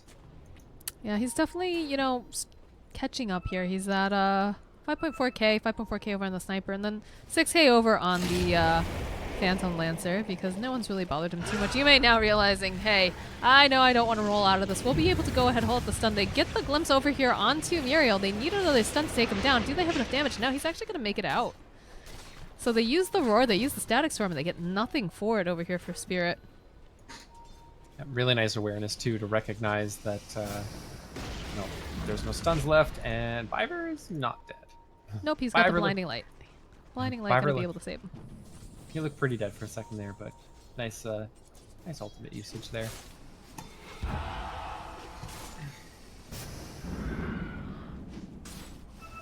And, you know, despite me being worried about this Nyx, this PL, it's still a 3k net worth lead for Team Spirit. They're up 5-10. They're catching up on the towers game. That's definitely where they're lacking the most right now, but they're making progress towards catching up on that. They're making good rotations. Looks like we've got a 4-step up and running now over onto Biver. Should be able to go ahead and kite just a little bit more here, trying to get himself away from any scary Pugnas that might be decrepifying him. Buy himself a little bit more time at the very least. But look at all this drawing all over the map, my goodness. Alright, Nyx is coming forward here. He does almost have that defusal. Just a little bit more gold. That's going to be even scarier for the side of Spirit. But they've had a lot of nice engagements too. Bloodseeker currently, dank score, 3-2-2. Running on this Bloodseeker. Let's hope that's not the case. Right. Let's hope he's not doing anything sketchy. But PL, man, he's sieging up top with his Pikachu buddy. Meanwhile, mid lane, Iceberg's trying to get something done.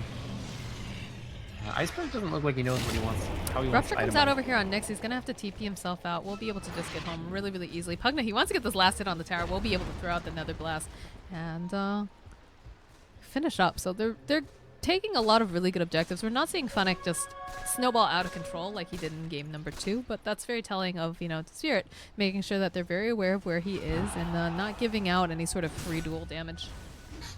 He does have his Blink Dagger online now, so we might see a few more pickoffs come out.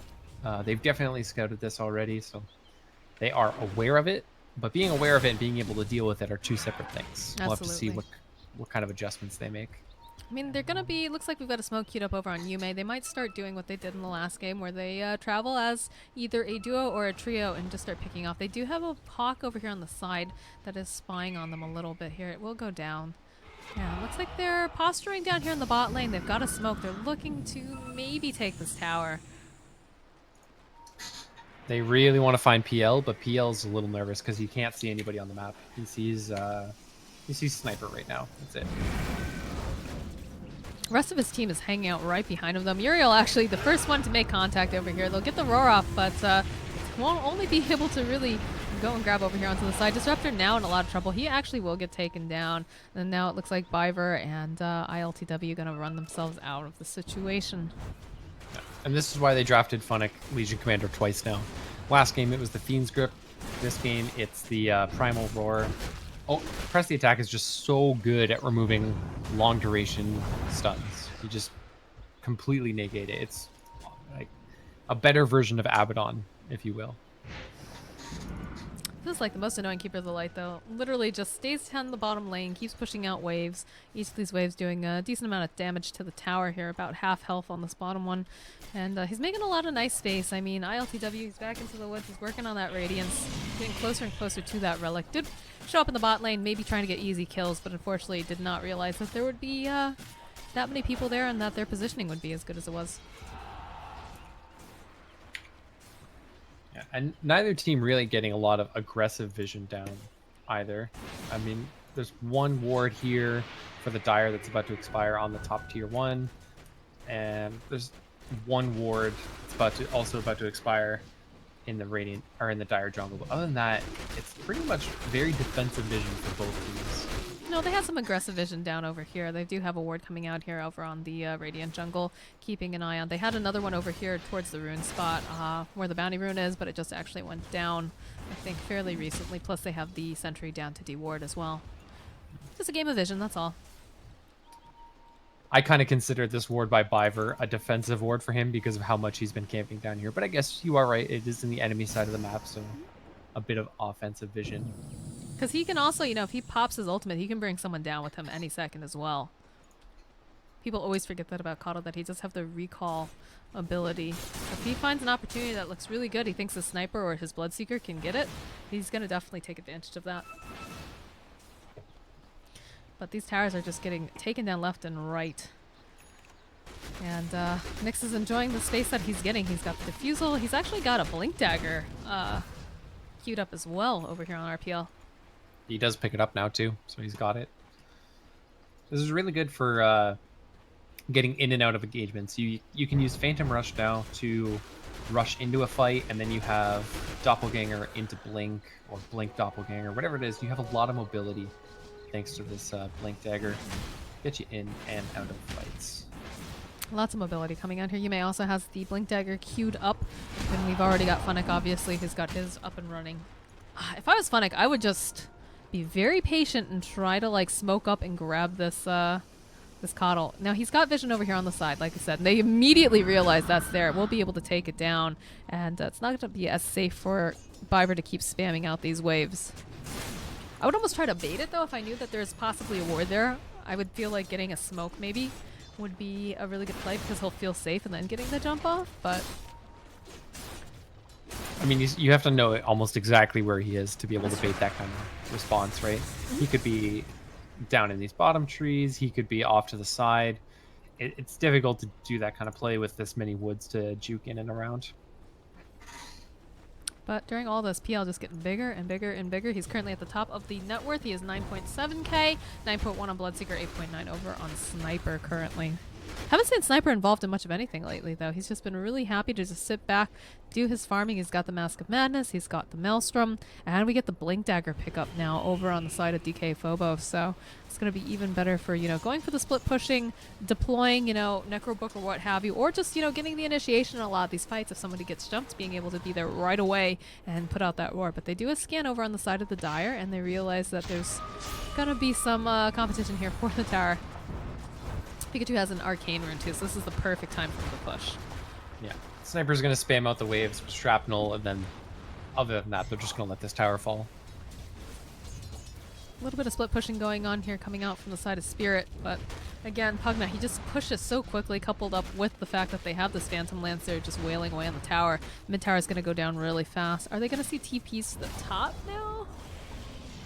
I mean, they could. For this Beastmaster hasn't really wanted to commit Necrobook for this tier 1 tower, just because it is a free glyph, because as soon as the tier 1 tower goes down, glyph gets renewed, so he doesn't really want to waste necrobooks on it. So he's just going to commit boars and let the creep wave, and this means that they don't really end up getting the trade. Tier 1 tower is still up.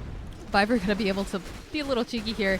Hangs out down the bot lane. Nyx thinking that he's gonna catch him out, but he just TPs out knowing that the rest of the side of M19 are making those rotations. But I think they might just continue going right for the tier 2, although it looks like some TPs coming out. They did ping out that they wanted to go over for this tower, so we'll see what ends up happening here. Benji kind of hanging out, watching the excitement. They're really respecting this Funnic Legion commander. They don't really have any vision except for this one hawk on the dire side, and they have no idea where Legion is, which makes them really scared to push this tier 1 tower because there's so many different spots where a Legion commander can hide. I think that's the reason. And actually, yeah, Funnic now with the Shadow Blade as well, gonna make it so much harder for them to spot him out. And the Dire do eventually take down one of the towers, and it's a little bit damage left here. They should be able to go and just deny this if they want. Yeah, that looks like what Funnic's gonna do. 2 hits. Deny that tower. Oh, wow, he's got his Shadow Blade online too. I'm surprised that we haven't been seeing more. He just got that. He just picked that up right now. But they're being really, really smart again over on Team Spirit. They're grouping up together. They know that there is a huge threat with Funnic having a Blink Dagger. And now, of course, you know, they don't know that he's got the Shadow Blade quite yet, but judging by last game, they know he's a sneaky Legion commander and he could just show up at any moment and murder your sniper. Yeah. They've been paying a lot of respect to him, which is why it's taken so long for them to get these pushes going. They don't know where he is. As soon as he reveals himself, they spot him farming these agents thanks to this hawk vision. Or at least they spot somebody farming these ancients. But they don't. They probably assume it's Legion. No, they've got sentries. They don't have dust, though, so. Legion's gonna invis up. Funnic gets the hawk. And while all this is going on, we've got a little bit of baiting coming out here from Yume, and Muriel just rolls up onto the edge of the map, rolls back down. Yeah, Yume's actually got his Blink Dagger online, too. So he's got more mobility. Just it's gonna be so hard to catch and actually kill any of these heroes. Pugna's got his own Blink Dagger. It's 4 blinks. It's literally 4 blinks for M19. It's a lot of mobility. They want to be able to follow Legion in whenever they need to. Also, you know, if Phantom Lancer needs to get away or jump into anything, they have that option. And they do, in fact, find Vibe over here. They will be able to land the Ice Blast and the Magnetize. He's going to be taken down. Look at the range coming out. They will be able to go ahead, though, do the Roar, jump over onto Pugna, take out Pikachu at the very least. But the support's going to be able to run themselves out. Some pinging going on over here on Legion. Not really sure what that's about. They actually got more gold for Pikachu killing Viper than they did for killing Pikachu afterwards. He had a lot of gold there, being able to push out the bottom lanes for so long. Yeah. Again, more space though here for Nyx. Yeah, and that's it, right? The sniper does have his Maelstrom. He's working on his Mjolnir, trying to get that online. Bloodseeker's got his Radiance, but I'm worried. I really don't think that once this Manta comes online for PL, I actually don't think in a 5-on-5 they win this fight. I think it's going to be very dependent on how Iceberg positions himself in these fights, because if he's too close, PL can get a Spirit Lance off onto him, and that's going to be a huge problem. In fact, we don't even have a Dragon Lance on Iceberg. He's opted not to pick one up right yet. And I think that's going to be a bit of an issue here, because again, PL, the Spirit Lance has a pretty decent range, so if he's too close, he's just going to start getting diffused and just mow down. Yeah, and not just the Spirit Lands either. The Phantom Rush is just so ridiculous. 900 range. It's like half your screen, basically. Plus the Blink Dagger on top. It's going to be so hard for Sniper to disengage from that. They go ahead, they pop a smoke here. Illusion runs in directly. I'm not sure why he revealed that smoke. They ping him out. They know he's here. Maybe trying to bait a little bit. Because illusions don't pop. Sorry. Yeah, illusions don't pop smoke, so I'm not sure why he turned around on it. PL, he's got the Manta online. He's pushing top lane. And these are just illusions, and there's already an army. Oh, there's a jump forward. They're going to find Muriel out over here onto the side. Should be able to just chip him down. They use the assassinate, get the kill over onto the ancient apparition. They do have the Mjolnir online for Sniper now, so those chains are going to be coming out frequently. They're going to do a lot of damage, and the static shield is going to do a lot for helping clear out this PL. I'm trying to figure out if they want to take this Roche or not. I'm not Funnick's sure. Funnick was thinking about jumping Bloodseeker there pretty hard. He queued it up a couple of times, but opted not to. If he had his blade mail finished, I think that might have been a good thing for him, but it's not quite there yet. Almost. Necrobook 3 completed for Beastmaster, so some of that true sight going to come in handy. They need to be careful because Roar is down. This Roche is going down pretty fast here. Nick shows up. He's going to get silenced up. Tries to go ahead, dodge it. He will be able to. Legion coming through, but they're just going to be able to clean up Funnick, and now they're chasing back around. Static Storm coming out. Don't think it landed onto anyone, though.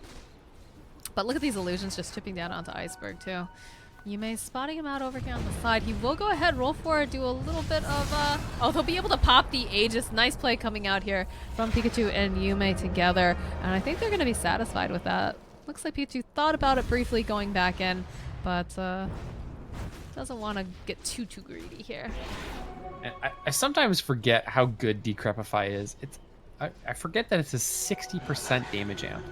It's for Pugna. ridiculous. Like, you get real Mimi in some of your pubs and you pick up a Dagon too on top of that. Or you pair up with a Lena.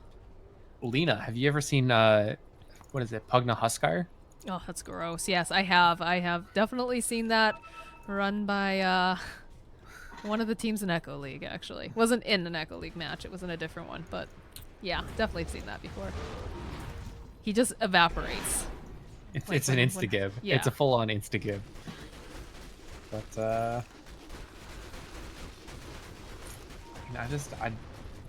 the question really becomes, can they jump on PL before he has his armor?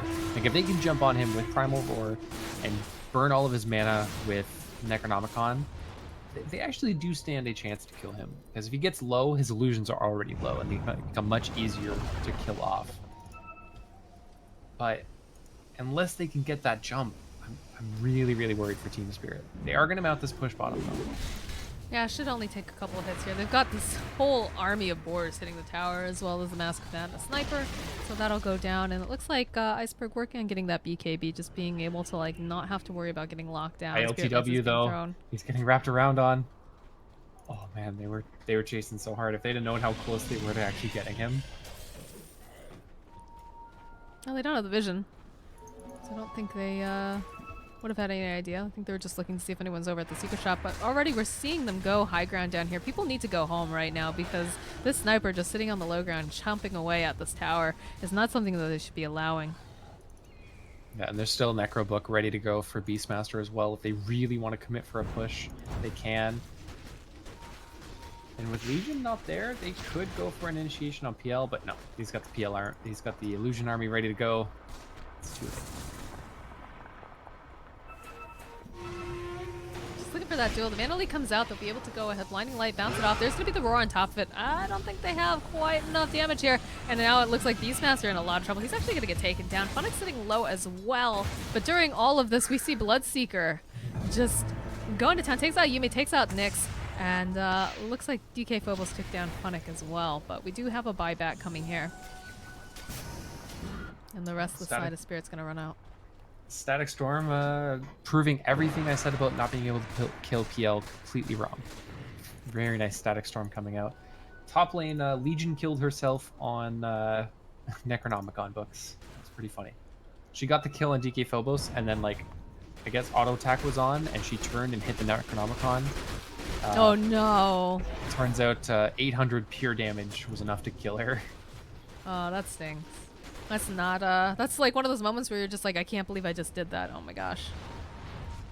I'm going to assume that it was an auto attack problem. We saw Sumail having similar issues earlier. I don't remember which tournament it was, but he leapt onto the high ground and then auto attack kept triggering, and he finally revealed himself by accident.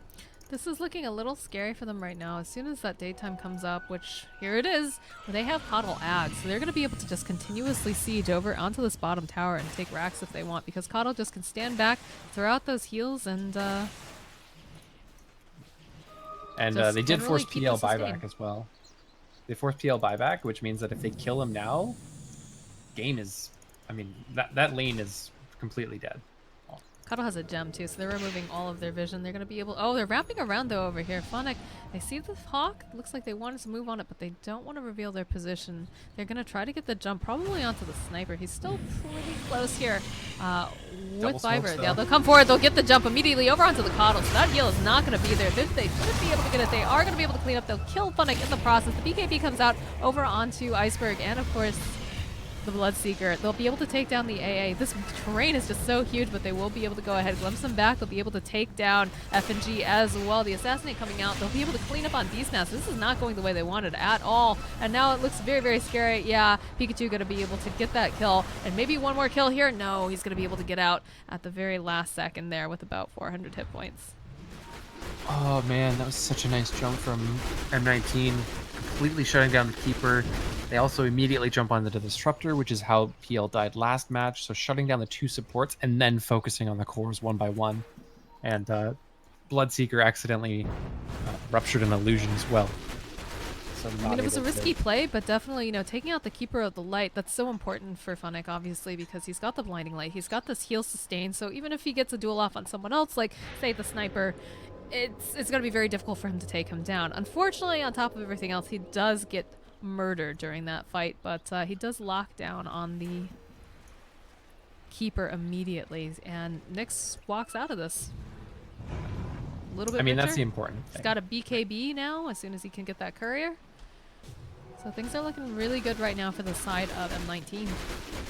Yeah, they have to either bait out PL BKB or wait it out once it gets popped for the Static Storm, because now that, like, their big answer to PL isn't there. We've got the gem pickup now over on Yume. He thanks Coddle for this, I'm sure, quite a bit. It's always nice when you can take the enemy's gem. Yeah, he's immediately going to start clearing out vision too. Gets that yeah. Sentry Wood.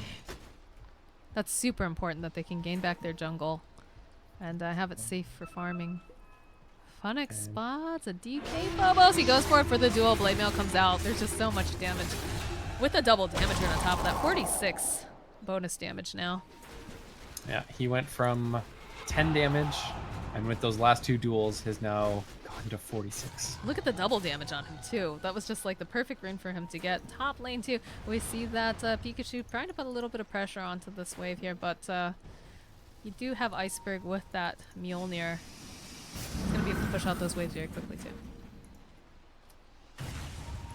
Yeah, both teams have pretty good rat potential. I think in terms of, like, complete rat, Team Spirit has the advantage just because of Biver on the Keeper of the Light, but I mean, Pugna can do some rats, that's for sure. I mean, he's got the blink, too, so he's... As long as he positions himself well, should be able to get a little bit of damage on tower, blink himself back. Of course, you've got Sniper, who's got a huge range, so if he gets any of those clicks off onto him. But again, Sniper not opting to go for the Dragonlance here, which, again, I'm a little surprised about just because that extra range usually is so good on Sniper. There were other items he needed. Like, he needed the Maelstrom, he needs the BKB. Dragonlance is nice, but when you have boy, the duel comes out over here, and there's no more FNG. Legion taking a lot of damage. She just runs herself out into the corner, gonna buy herself a little bit more time. BKB coming out here, though, from the Bloodseeker. He's looking and hunting, should be able to get this kill over onto Phonic. He's on a killing spree, and they're still kind of running around here. Looks like they found Muriel, should be able to get this kill. Although the drain coming out over onto DK Phobos will ensure vengeance on top of that, and now it looks like Pikachu's going to try to run himself out here. There's so many illusions coming out from Nyx here. Lots of lightning procs as well. Somehow Bloodseeker is still alive, but Yume actually able to take him down. Sniper going to be able to TP himself out, but Nyx, he gets the kill over onto Biver during all of that, so a little bit of spread here during this fight, but ultimately looks like it's coming out pretty good here for the side of M19. Pikachu just healing up everybody. I mean, the Pugna's actually just done so much work with the Agh's Aether Lens. He chased down both Beastmaster and Bloodseeker and forced Sniper out of that fight. I mean, it's just impossible to deal with. I think he also got the cast range talent. Yeah, he got 150 extra cast range. So on top of his Aether Lens, he's got like 370 extra range. on his already ridiculously long-range life drain. I just think it's so interesting too when you consider that you've got, you know, both Pikachu and of course Iceberg played this hero, and it was so hotly contested between both of these teams. Yeah, I'm surprised it didn't get banned out either. I can't believe Venomancer didn't get banned out like in the other games either. Especially against the Na'Vi versus VP. I was really surprised that they let that slide through. I mean, there's so many heroes in meta right now, in vogue, that you can't ban them all. So you have to pick your poison. Oh no, I feel like Venomancer is like public enemy #1. That's just me though. In this game, clearly it's the Pugna. Good gracious, he's doing so much work over here. Haven't been seeing much item progression though over onto the Legion Commander in a little bit. Looks like the BKB is next on the list for Funnick.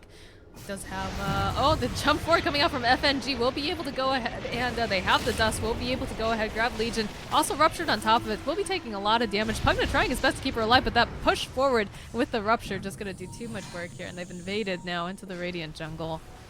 BKB is going to be down though on ILTW. He's down to 7 seconds, and PL still has his 9-second, I believe. Yeah, he popped it in the last fight, so he's got 9 seconds.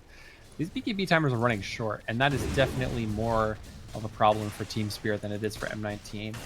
PL got it to deal with Disruptors, so that 5-second duration is fine. But in these long, prolonged fights, the extra seconds of duration mean, you know, extra time that you don't have to worry about Pugna. That's an easy Roche for them now. They don't have to worry about Ice Blast. Could opt to buy back, but I don't think it's going to be really worth it. Oh yeah, he's going to buy back, but he's going to try to throw out this Ice Blast coming right into the pit. It's not going to be fast enough, though.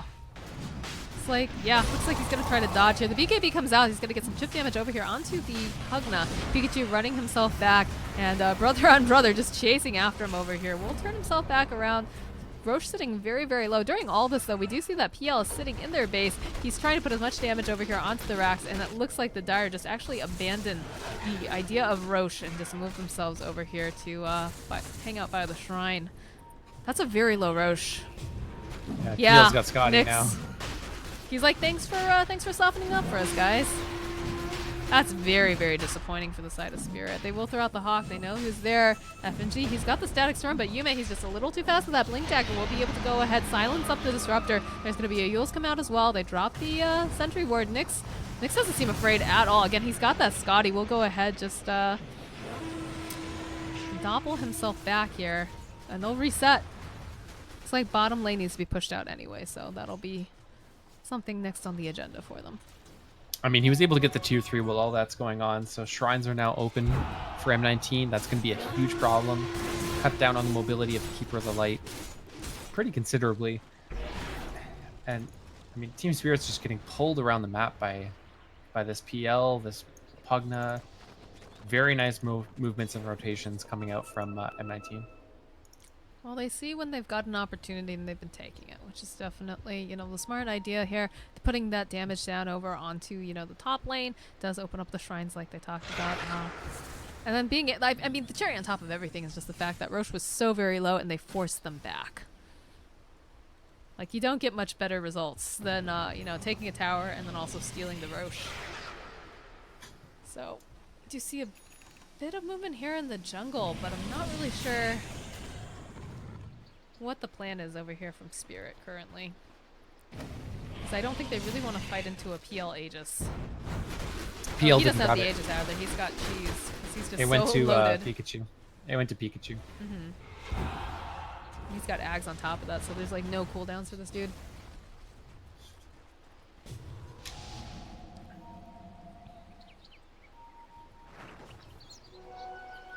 I'm trying to think what's the best way for M19 to, or sorry, Team Spirit to come back in this game, and they really just need to get PL to buy back and then kill him again. That's PL, we talked about it being a problem though early on during the draft. He's just, you know, they don't have the greatest way. Oh, and a double damage rune on top of this. Is that going to PL or Funnick? It's probably going to go to PL. Well, going up to Funnick. Nope. They do spot out over here. They found the Coddle that will be able to go ahead, stun him up. They use the Magnetize on top of that. They don't want to let him get out here. PL just rushes in, and they do clean up. There's no Coddle to worry about, and they can start thinking about that high ground, finishing it up. Probably going to have to buy back on Fiverr here. I would say they buy back on Fiverr here. All this is going on too. They're seeing an opportunity here over on Spirit, just trying to do some split pushing. This is very scary though, because again, Pugna and PL just they mow through towers so quickly. We do see the not the buyback, but the TP is coming back here. ILTW, he's forward, looking to do that blood right, trying to clean up these creeps. They're just trying to force rotations so that they can take fights with favorable numbers. That's all they want. They do force the Fiverr. Oh, the glimpse coming back, and the BKB comes out. They don't want to have to deal with that right now. They don't have their Funnick. That's not too bad. All the buyback sucks, but getting the glimpse and forcing a BKB is pretty big. They're still chasing over here. Force staff coming forward. They're looking to crouch anyone that they can. Looks like Muriel's just a little slow. I don't know if they're going to be able to get out quite in time. That rock coming in is going to be able to dodge it. Biver still's got his eyes over here onto this ancient apparition, but they will have the dust. They'll turn back around even with the glimmer cape. It's still a very dead AA. Yeah, and Biver's keeping vision on Yume too, who's got no mana right now. No, he's got even less mana now. Rupture comes out. He blinks forward, and he's just hemorrhaging here. That save coming out from Pikachu, but it doesn't matter. They glimpse him back. The gem is on the ground. Biver's like, oh, hey, that's mine. Thank you. Tries to move himself out. The Force Staff is not up and available, though, at this moment. Eyes on the prize over here onto the tower. That's a huge victory over here for the side of Spirit. Yeah, really nice chain of events for them. PL is going to try and rat in on top lane. He's got the bots, and backdoor protection should be disabled by the creeps coming in mid. He's also going to cut the wave. But daytime does end, so I think Team Spirit's push ends with it. Yeah, I don't think they want to push unless it's daytime. And again, you've got all these illusions just running on into the base, putting some of this damage down. Rat problem. Need to call Seems in you a have Exterminator. Seems you have a rat infestation. But I think the big reason Team Spirit's been able to hold on as long as they have is just every chance that they get into a 5-on-5. ILTW prioritizes getting Blood Rage on the sniper, so he's dishing out a just crap ton of damage with the Maelstrom procs and the Daedalus now. He's just terrifying on this sniper with the Blood Rage on him. Definitely, and he's been able to stay so far back in a lot of these fights. He's actually only died twice during all of this, and that was the concern that we saw when you know, they picked up the sniper. We talked about, well, they do have pretty good jump. You've got, you know, the Legion Commander who can, you know, find him, get into the back lines there with, you know, Blink or the Shadow Blade, and of course, you know, Spirit Lance coming out from Phantom Lancer, but they just haven't found the opening to get in there. He's just way too well protected by the rest of his team. A little bit of movement coming up here. We'll be able to throw out the Yules, throw out a stun on top of that. Slightly mistimed, but not really too big a deal. BKB is completed now for DK Phobos as well, so he can pretty safely blink in there, roar someone, and not have to worry about it. They're gonna find Muriel too. Oh, they're walking into a lot of heroes so over here. I'm not sure they want... The BKB comes out, though, immediate from Legion, just immediately able to just take out FNG. Not a problem. There's a jump over here onto ILTW. He's trying his best to get himself out. They do go ahead, use the Primal Roar, and it's just going to be enough to save him right now. PL still ruptured. Can't move forward. That was a nice duel, though, coming out for Funnick. He's looking for yet another opening. We'll be able to go ahead, and you may in a little bit of trouble here. Nope, they're actually able to find the sniper at the backhand lines and get him down. 60% movement slow, man. He doesn't have buyback. They're trying to stall with Fiverr and with Bloodseeker, but BKB coming out, though, from the side of DK Phobos. He's forced to pop, and they're just running at him. Fortification comes out. They don't have that Primal Roar for another 26 seconds. They're just going to be forced to lose this Zerax, and they might lose even more than that, honestly. The sign's coming out again. Phantom Rush going forward. That's the top lane taken down here. Lincoln's gets popped over here. Pikachu is going to be able to drain out. The Diffusal comes out, though, here. Oh, this is looking real scary for ILCW. There's going to be the dodge. Look at the life drain. Look how far away he is here. They need about one more hit. This Radiant's doing so much work. Going to be able to provide that mischance, and I think they just turn around and maybe focus on the tower here. Looks like that's what Muriel's doing. He says, guys, I am not running through. She's going to get eaten up here by Nyx. How do you deal with him? They do a little bit of a glimpse here over onto Pikachu. He decrepitifies himself, and the BKB comes out as well. But look at this duel coming out here from Funnick. They'll still lose Pikachu, but they'll be able to get even more duel damage. That's 100 duel damage right now up and running over here. There's the buyback coming out from Pikachu. They're ready to end this game. They're just done. We'll have another buyback coming out here from ILTW. They'll be able to take down the Coddle. The gem gets thrown onto the ground. And now Pugna, he's trying his best. He decrepified over onto FNG, but he just can't follow up. And now they pop that, what's happening with this courier? They're able to take down FNG, and now it's looking really, really scary right now for our Bloodseeker. Iceberg, he's pumping out a lot of damage here. He's got the BKB up. Funna coming forward. There's so much damage with that Blade Mail, but still.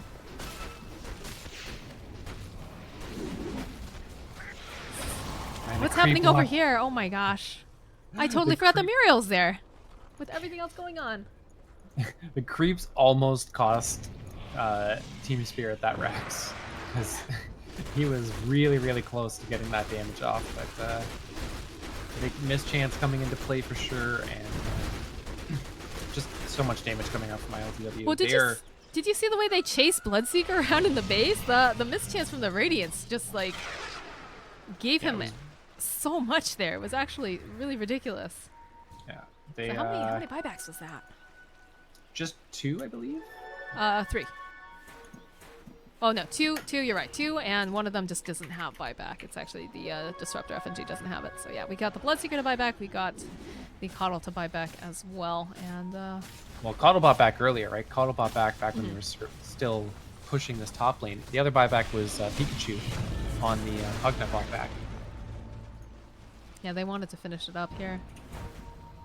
They chased them around so long in the base, I'm almost wondering if that was wrong. Oh, the jump forward, the BKB, it doesn't matter, there's so much damage. Sniper still kills himself over on all that Blade Mail. He's gonna buy back as well. Nyx here fighting for his life, trying to just put out as much damage as he can, but both of them are BKB'd over here. I think he's ruptured on top of that. He's gotta stay here. He can't leave. Oh no, we've lost Nyx. He does have buyback. He's gonna have to buy back here, try to fight this out. Murio's gonna get taken down. Murio does have buyback as well. All the buybacks. Just all of the buybacks. They have to. They're gonna lose. Yeah, no, otherwise they're gonna lose this. They're gonna lose a lot off of this. They need to buy back. And Iceberg, you know, their Spirit Land's coming out. They go ahead, they pop the Leakins over on ILTW. But look how fast these fracks are just going down. It's daytime too. They've got all the sustain coming out from Biver here on this Coddle. Yeah, and the Blood Rage on the Sniper, they just do so much damage. So much damage. And BKB is not up online for Nyx, so he can't even like jump in. Oh, Pugna, he comes forward here. He's going to be able to get a little bit of damage over here. There's the roll forward. The BKB comes out yet again on Iceberg. He's going to try to grab Yume. Yume's trying to run himself out. Yules comes out over onto the other side as well. There's lots of damage. Sniper's actually dead here. He's going to get taken down. There's the BKB popping over here on Pugna. It doesn't matter, though. He's getting so much damage. They can still see him despite the Glimmer Cape. So we're down to Sniper. We're down to Pugna. We're down to Yume. We're down Funnick. Oh, this is just looking really, really scary here. I mean, it's a 4v2 for the next 30 seconds, but nobody has buyback. Like, if we look at buyback status, it's Beastmaster and Disruptor, which is at least 2 dire heroes. And good news for Team Spirit. but the sustain coming out here from the Coddle is just absolutely insane right now. You know, throwing all the illusions over here onto ILTW, but he's just doing so much damage, even without his sniper being alive. They do manage to go ahead and grab him, and they're going to try to burn him down. He's got no mana left. Can they get that kill? They will be able to get it. That's no buyback now. They're still giving chase. They use the Diffusal, I believe, over here. There's the mana leak coming out, and looks like Biver running. Oh, he's not going to be getting out here. Nyx says, I've had enough of your shenanigans. You're going down. PL will clean up. Now, they do have a big wave going in the bot, but this is their time. This is the moment that M19, you know, they've got creeps in the bake. Nyx is already just running right at it. He blinks forward. He wants to take out FNG as well. There's going to be the glimpse, but they still get it. This duel coming out from Funnick. He's got 136 duel damage. They're just running into this base. They're going to have to buy back on Disruptor as well, not just Fiverr. They're going to try and hold on to Disruptors, though. He's really, really close to his Ags, so if he doesn't have to buy back, that's really big for Team Spirit. Because if he gets his Ags, that means no BKB. No, they've got to deal with all these creeps in the base here, although PL's already made his way over to the mid lane. Creeps Those in bottom, though. charges doing a lot of work here. He's just going to run right in. He's going to take a Coddle Blast to the face. Sidestep it a little bit here. Doesn't seem too concerned. Just so tanky with that Scott. He's just going to go right through that backdoor detection. We'll be able to go ahead, put up the Fortify. They know that Sniper's not going to be up for another couple seconds, and the Bloodseeker is down as well, so he's not going to be able to pump out just as much damage as he was able to before. And look at Nyx. He's got eyes on the prize. They do buy back on the Disruptor. They just can't allow this open throne here. Glimpse comes back. BKB comes out. They're just going to try to push them all the way back. There's a nice stun coming out here from the Beastmaster, but it's followed up with Yume. Going to be able to go ahead and use that Magus. Can they get the kill over onto the Disruptor? Yeah, the Ice Blast comes in. It connects. There's no buyback now from the Disruptor. Bloodseeker is coming up in about 17 seconds. It's a little bit low here, sitting over here on Nyx. We'll be able to just back off. Pikachu is sitting very, very low right now in terms of health. Gets an Urn Charge, luckily, from Yume, but that's, again, they took out the mid tower racks. They've got just a little bit of health left over onto this other tower. That's like so many buybacks. The only person who has buyback now is Beastmaster. That was Refresher Primal Roar, too, on the PL, and they still couldn't pump enough damage in to kill him. This Aegis is absolutely crucial because, like you said, nobody has buyback for the next few minutes. Got a Lotus Orb up and running too over on the Bloodseeker. He's got a full Butterfly. Like, these fights have just been so crazy back and forth. In fact, look at the graph. Difference in terms of net worth is absolutely huge here. You see it go just about even. It dips all the way down to a little like 12,000 for the side of Spirit, and then starts bouncing back up to about 5. This Roche so huge. And there's creeps in their base. They're wailing on their tower. Someone's got to go back and deal with this. They have to know Roche is going on. They have to. But PL is also a terrible Roche hero. They do spot it out with the Hawk now. They 100% know that's going on. They're letting this just whittle. Like, these creeps are just whittling down their towers. They've got to hurry up. They've got to figure out what they want to do here. This Roche is just not going down fast enough. And they're all positioning. Beautiful blink forward here from Funnick. We'll be able to take down that Sniper. Oh, he's down for quite a while now. 95 seconds. Now they're turning back around, trying to get this kill over onto Bloodseeker. If they can get this down, this might be GG. Still chasing around. He's just dancing around over here into the circle. That Pugna Life Ray doing so much damage here. There's going to be the Glimmer coming out here from the Legion Commander. They will be able to take out F&G. Can they get Funnick, though? We'll be able to follow up with Funnick. Looks like Nick's in a lot of trouble here, too. Going to have to go ahead, use that Q, doppel himself out. And now it looks like Pikachu just leaking mana everywhere. They're going in for more. Muriel. He's looking for him. But during all this, again, they actually lose one of their 2 players. I mean, this is looking pretty good for Team Spirit, honestly. They're dealing very well with this late game Phantom Lancer. Like, he's 6-slotted. This is as powerful as he gets. And he's scared. They have so much wave clear just with this one Mjolnir. The Radiant's doing a lot of work as well, burning it down over time. Gotta get back in that pit. Yeah, somebody has to get this Roche. Yeah, Nyx runs right back in. He's gonna try going for this. He's got his support standing nearby to heal him up. And they're gonna go as fast as they can on this because they really don't want to give this away. They do send the Hawk, send 2 Hawks over. One Hawk's gonna get murdered by Yume, the other one is gonna get murdered by Yume again. So double Hawks. Good times for them. Nyx has the Aegis now, and they're just gonna go running right up. ILTW is just pushing in bottom, trying to create some pressure. And the one good thing for Team Spirit is that they kind of forced M19 into this position where they have to either go for, just go for the end, or if they want to go for Megas, they somehow still have a tier 2 online. So they have to get all the way through that. They can't just push up mid and then swing over to take the buildings. They have to get this tier 2. When did DK Phobos pick up a Refresher? He had it way back when they were trying to just GG end, because he double roared the PL, and that's when I was saying like they still couldn't kill him.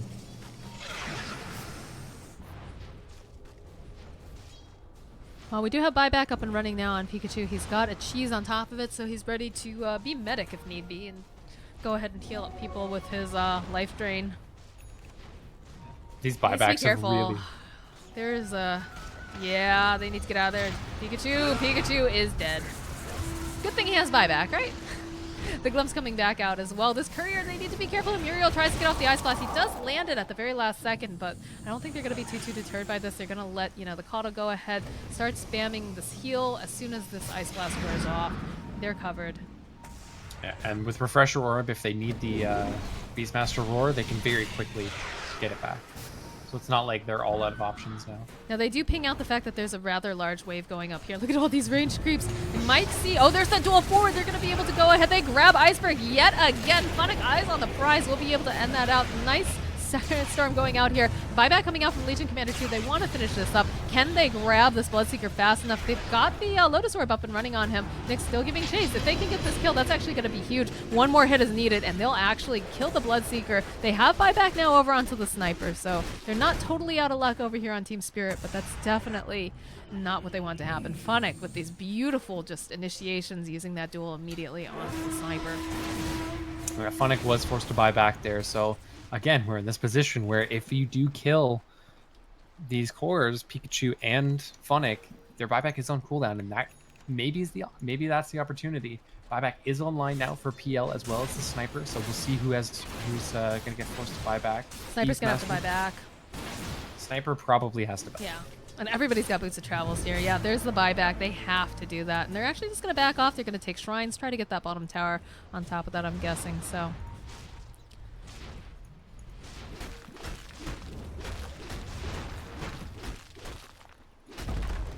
Nyx does finally get that shrine, but I mean, I really think that ILTW just needs to be constantly putting that Lincoln Sphere on Sniper, because he's constantly getting jumped, and Sniper isn't even opting to get his own Lincoln Sphere. He's going for the MKB. He feels like he needs more damage. He needs to kill people faster. he's gonna just shred himself on it, though. That's the problem, because his Legion has that blade mail, and so I mean, if they don't have any sort of protection onto the Sniper, it's just gonna be GG, you know, like it's just too much damage that he's gonna be pumping into someone who's got blade mail. They need to protect him. Like, they really need to protect their Sniper here, because he is the one who's able to sit back and put most of that damage out. Looks like we're working on a Shiva's Guard as the next item here for Pugna, and they're definitely just gonna make their way, take down this last bothersome tier 2. Similar push going on here, coming out from the side of the Dire. Throwing out the boars cautiously. They know that there are people coming down, but they can't defend this tier 2 at this point in time. It's just going to go down way too fast. They do need to go home and defend against the high ground push, though. Biver needs a TP. Yeah, okay. Biver, he grabs him. He's going to go back to base. So they're probably, what they're going to do is they're going to send, DK Phobos down into top. Have to be careful. He can just leap on top of all of them if he really wants. Yeah, in fact, that's what Yume's going to do. He jumps forward, he gets the Magnetize off, so both of these supports are forced to flee. There's going to be an Ice Blast coming in. Can they get it over onto Biver? They can. This is going to be a dead call. He's going to try to buy himself some more time using that Eels. Funnick goes for it. He finds himself his ultimate target, which is the Sniper yet again. And he's going to go ahead and try to distract everyone as their base just gets wailed on here. Nyx has had enough. There's so much going on in the background. They get the Mega Creeps. They get the shout out there. There's the Refresher coming out as well. They want to try to get this Pugna. They will be able to, but Nyx, eyes on the prize. He's trying to just put all this damage over here onto the shrine. It's not working, though. He's actually going to get taken down. The Aegis pops. He's got Primal Roar again, too. There's huge creeps over here into the base. This is looking really, really scary right now. He goes ahead. He doppels. Jumps into the well. Nyx, he's trying to just dodge all of the shouting. Nyx, he BKBs, TPs out, goes home. That play, they got so convinced that he was part of those other Phantom Lancers, they didn't even look for the one in their shrine. Or their fountain in that case. Really well played by PL, but really well played by DK Phobos on the other side, because he got the Megas. He was able to rat, BT back, and save his buildings in time, and with M19 just going for the all-in play, trying to take the Ancient, now they have an uphill battle. Other than Legion Commander and kind of Pugna, they don't really have great ways to keep these waves pushed out against Megas. So, I mean, this game just actually got a lot easier for Team Spirit, just because of that one play from DK Phobos. They've actually got just casual gem lying around at the base as well. This is such a crazy back and forth here. Whenever I think it's just about to be over, these teams surprise me. Just not willing to give up. This is a very big spot. They do spot out, though. The Ancient Apparition will be able to take down Muriel here with those Necro Books being able to give them vision. The recall comes out. Yeah, they can recall Sniper too. No buyback on any of the cores that are dead yet. No buyback on Muriel either. Mega's already online. Yeah, running this into the is base. really, really scary right now. So they're going to have to be dealing with all of these creeps, and then in the meanwhile, you just have Sniper who's going to be able to just blink, blink, blink, blink, blink away at everything that you own. They have to keep Sniper alive, though. Legion Commander's about to come online, and they have to keep him alive. Yeah, they gotta put the. I mean, yeah, there's the Lincolns. Lincolns gets placed over here onto the Sniper. They're gonna try to protect him and just let him just siege away over here onto the corner. They need something to pop. Yeah, they pop the Lincolns. The BKB though, it's still gonna be able to take down the Sniper. Funnick now in a lot of trouble. He's doing out as much damage as he can, but unfortunately he's gonna get taken down to that Static Storm. There's gonna be the heal coming out, or rather not the heal. It's not quite daytime yet. There's gonna be a big battle here between the Bloodseeker and this PL. PL's looking like he's doing really, really good. They turn back around. They get the kill over onto the Bloodseeker. There are creeps left and right all over the space though. They're gonna be able to get this other tower. It's gonna be a naked throne soon, Forge. There's gonna be a follow-up with the Yell. Still giving chase over here, trying to get FNG. They're going to be able to get the glimpse off, but they've got a huge problem with all these creeps being in their base. They need to clean this out as fast as possible. Legion cannot buy back, of course, already doing so. AA coming back up. Phantom Lancer doing the best that he can to just push out all of these creeps. And these Cardis.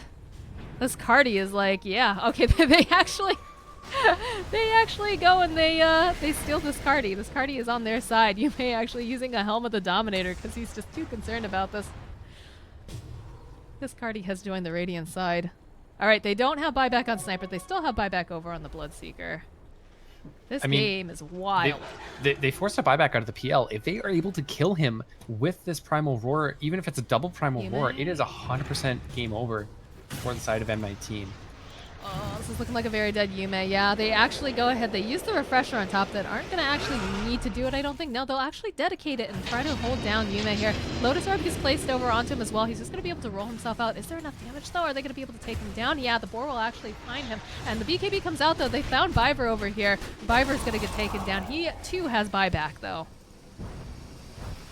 And there's a gem on the ground. Oh, there's gems everywhere. There's just... Everyone has a gem. You get a gem, and you get a gem. Everybody's dying and getting everybody else's gems here. Pug needs to be very, very careful over here, Phobos. Well, Legion's back alive. Bloodseeker's back alive. And how far? We're about 2 minutes out from Sniper having buyback. So that's going to be a really big window for Team Spirit because they're going to have buyback. And M19 will not. The closest person who's about to have buyback is going to be the Legion Commander, which is, of course, scary. But in terms of, you know, every time Legion has jumped a Sniper, she does get the Sniper kill, but she also dies. So if Sniper I mean, it's a buys worthwhile kind of deal, though, right? Right, but if Except the fact Sniper, that Sniper can buy back now. Yeah, no, I understand what you're saying. And if they both buy back, duel's on cooldown, so it doesn't matter. True. I think the big thing right now is to make sure that all the waves stay pushed out. They can't afford to have any creeps in the space because if they do, they're gonna lose that Ancient. Is Roche up? Roche is up. This is a huge objective. They need to get this. Yeah. And one thing we didn't talk about, I don't know how recently he picked this up, but FNG actually has his Ags, so no BKB. Oh, they see their opening. They're going to try to push this big creep wave over here into the base. Sniper's alone in the base right now. Yeah. And he knows it. They're going full base race here. Look at this.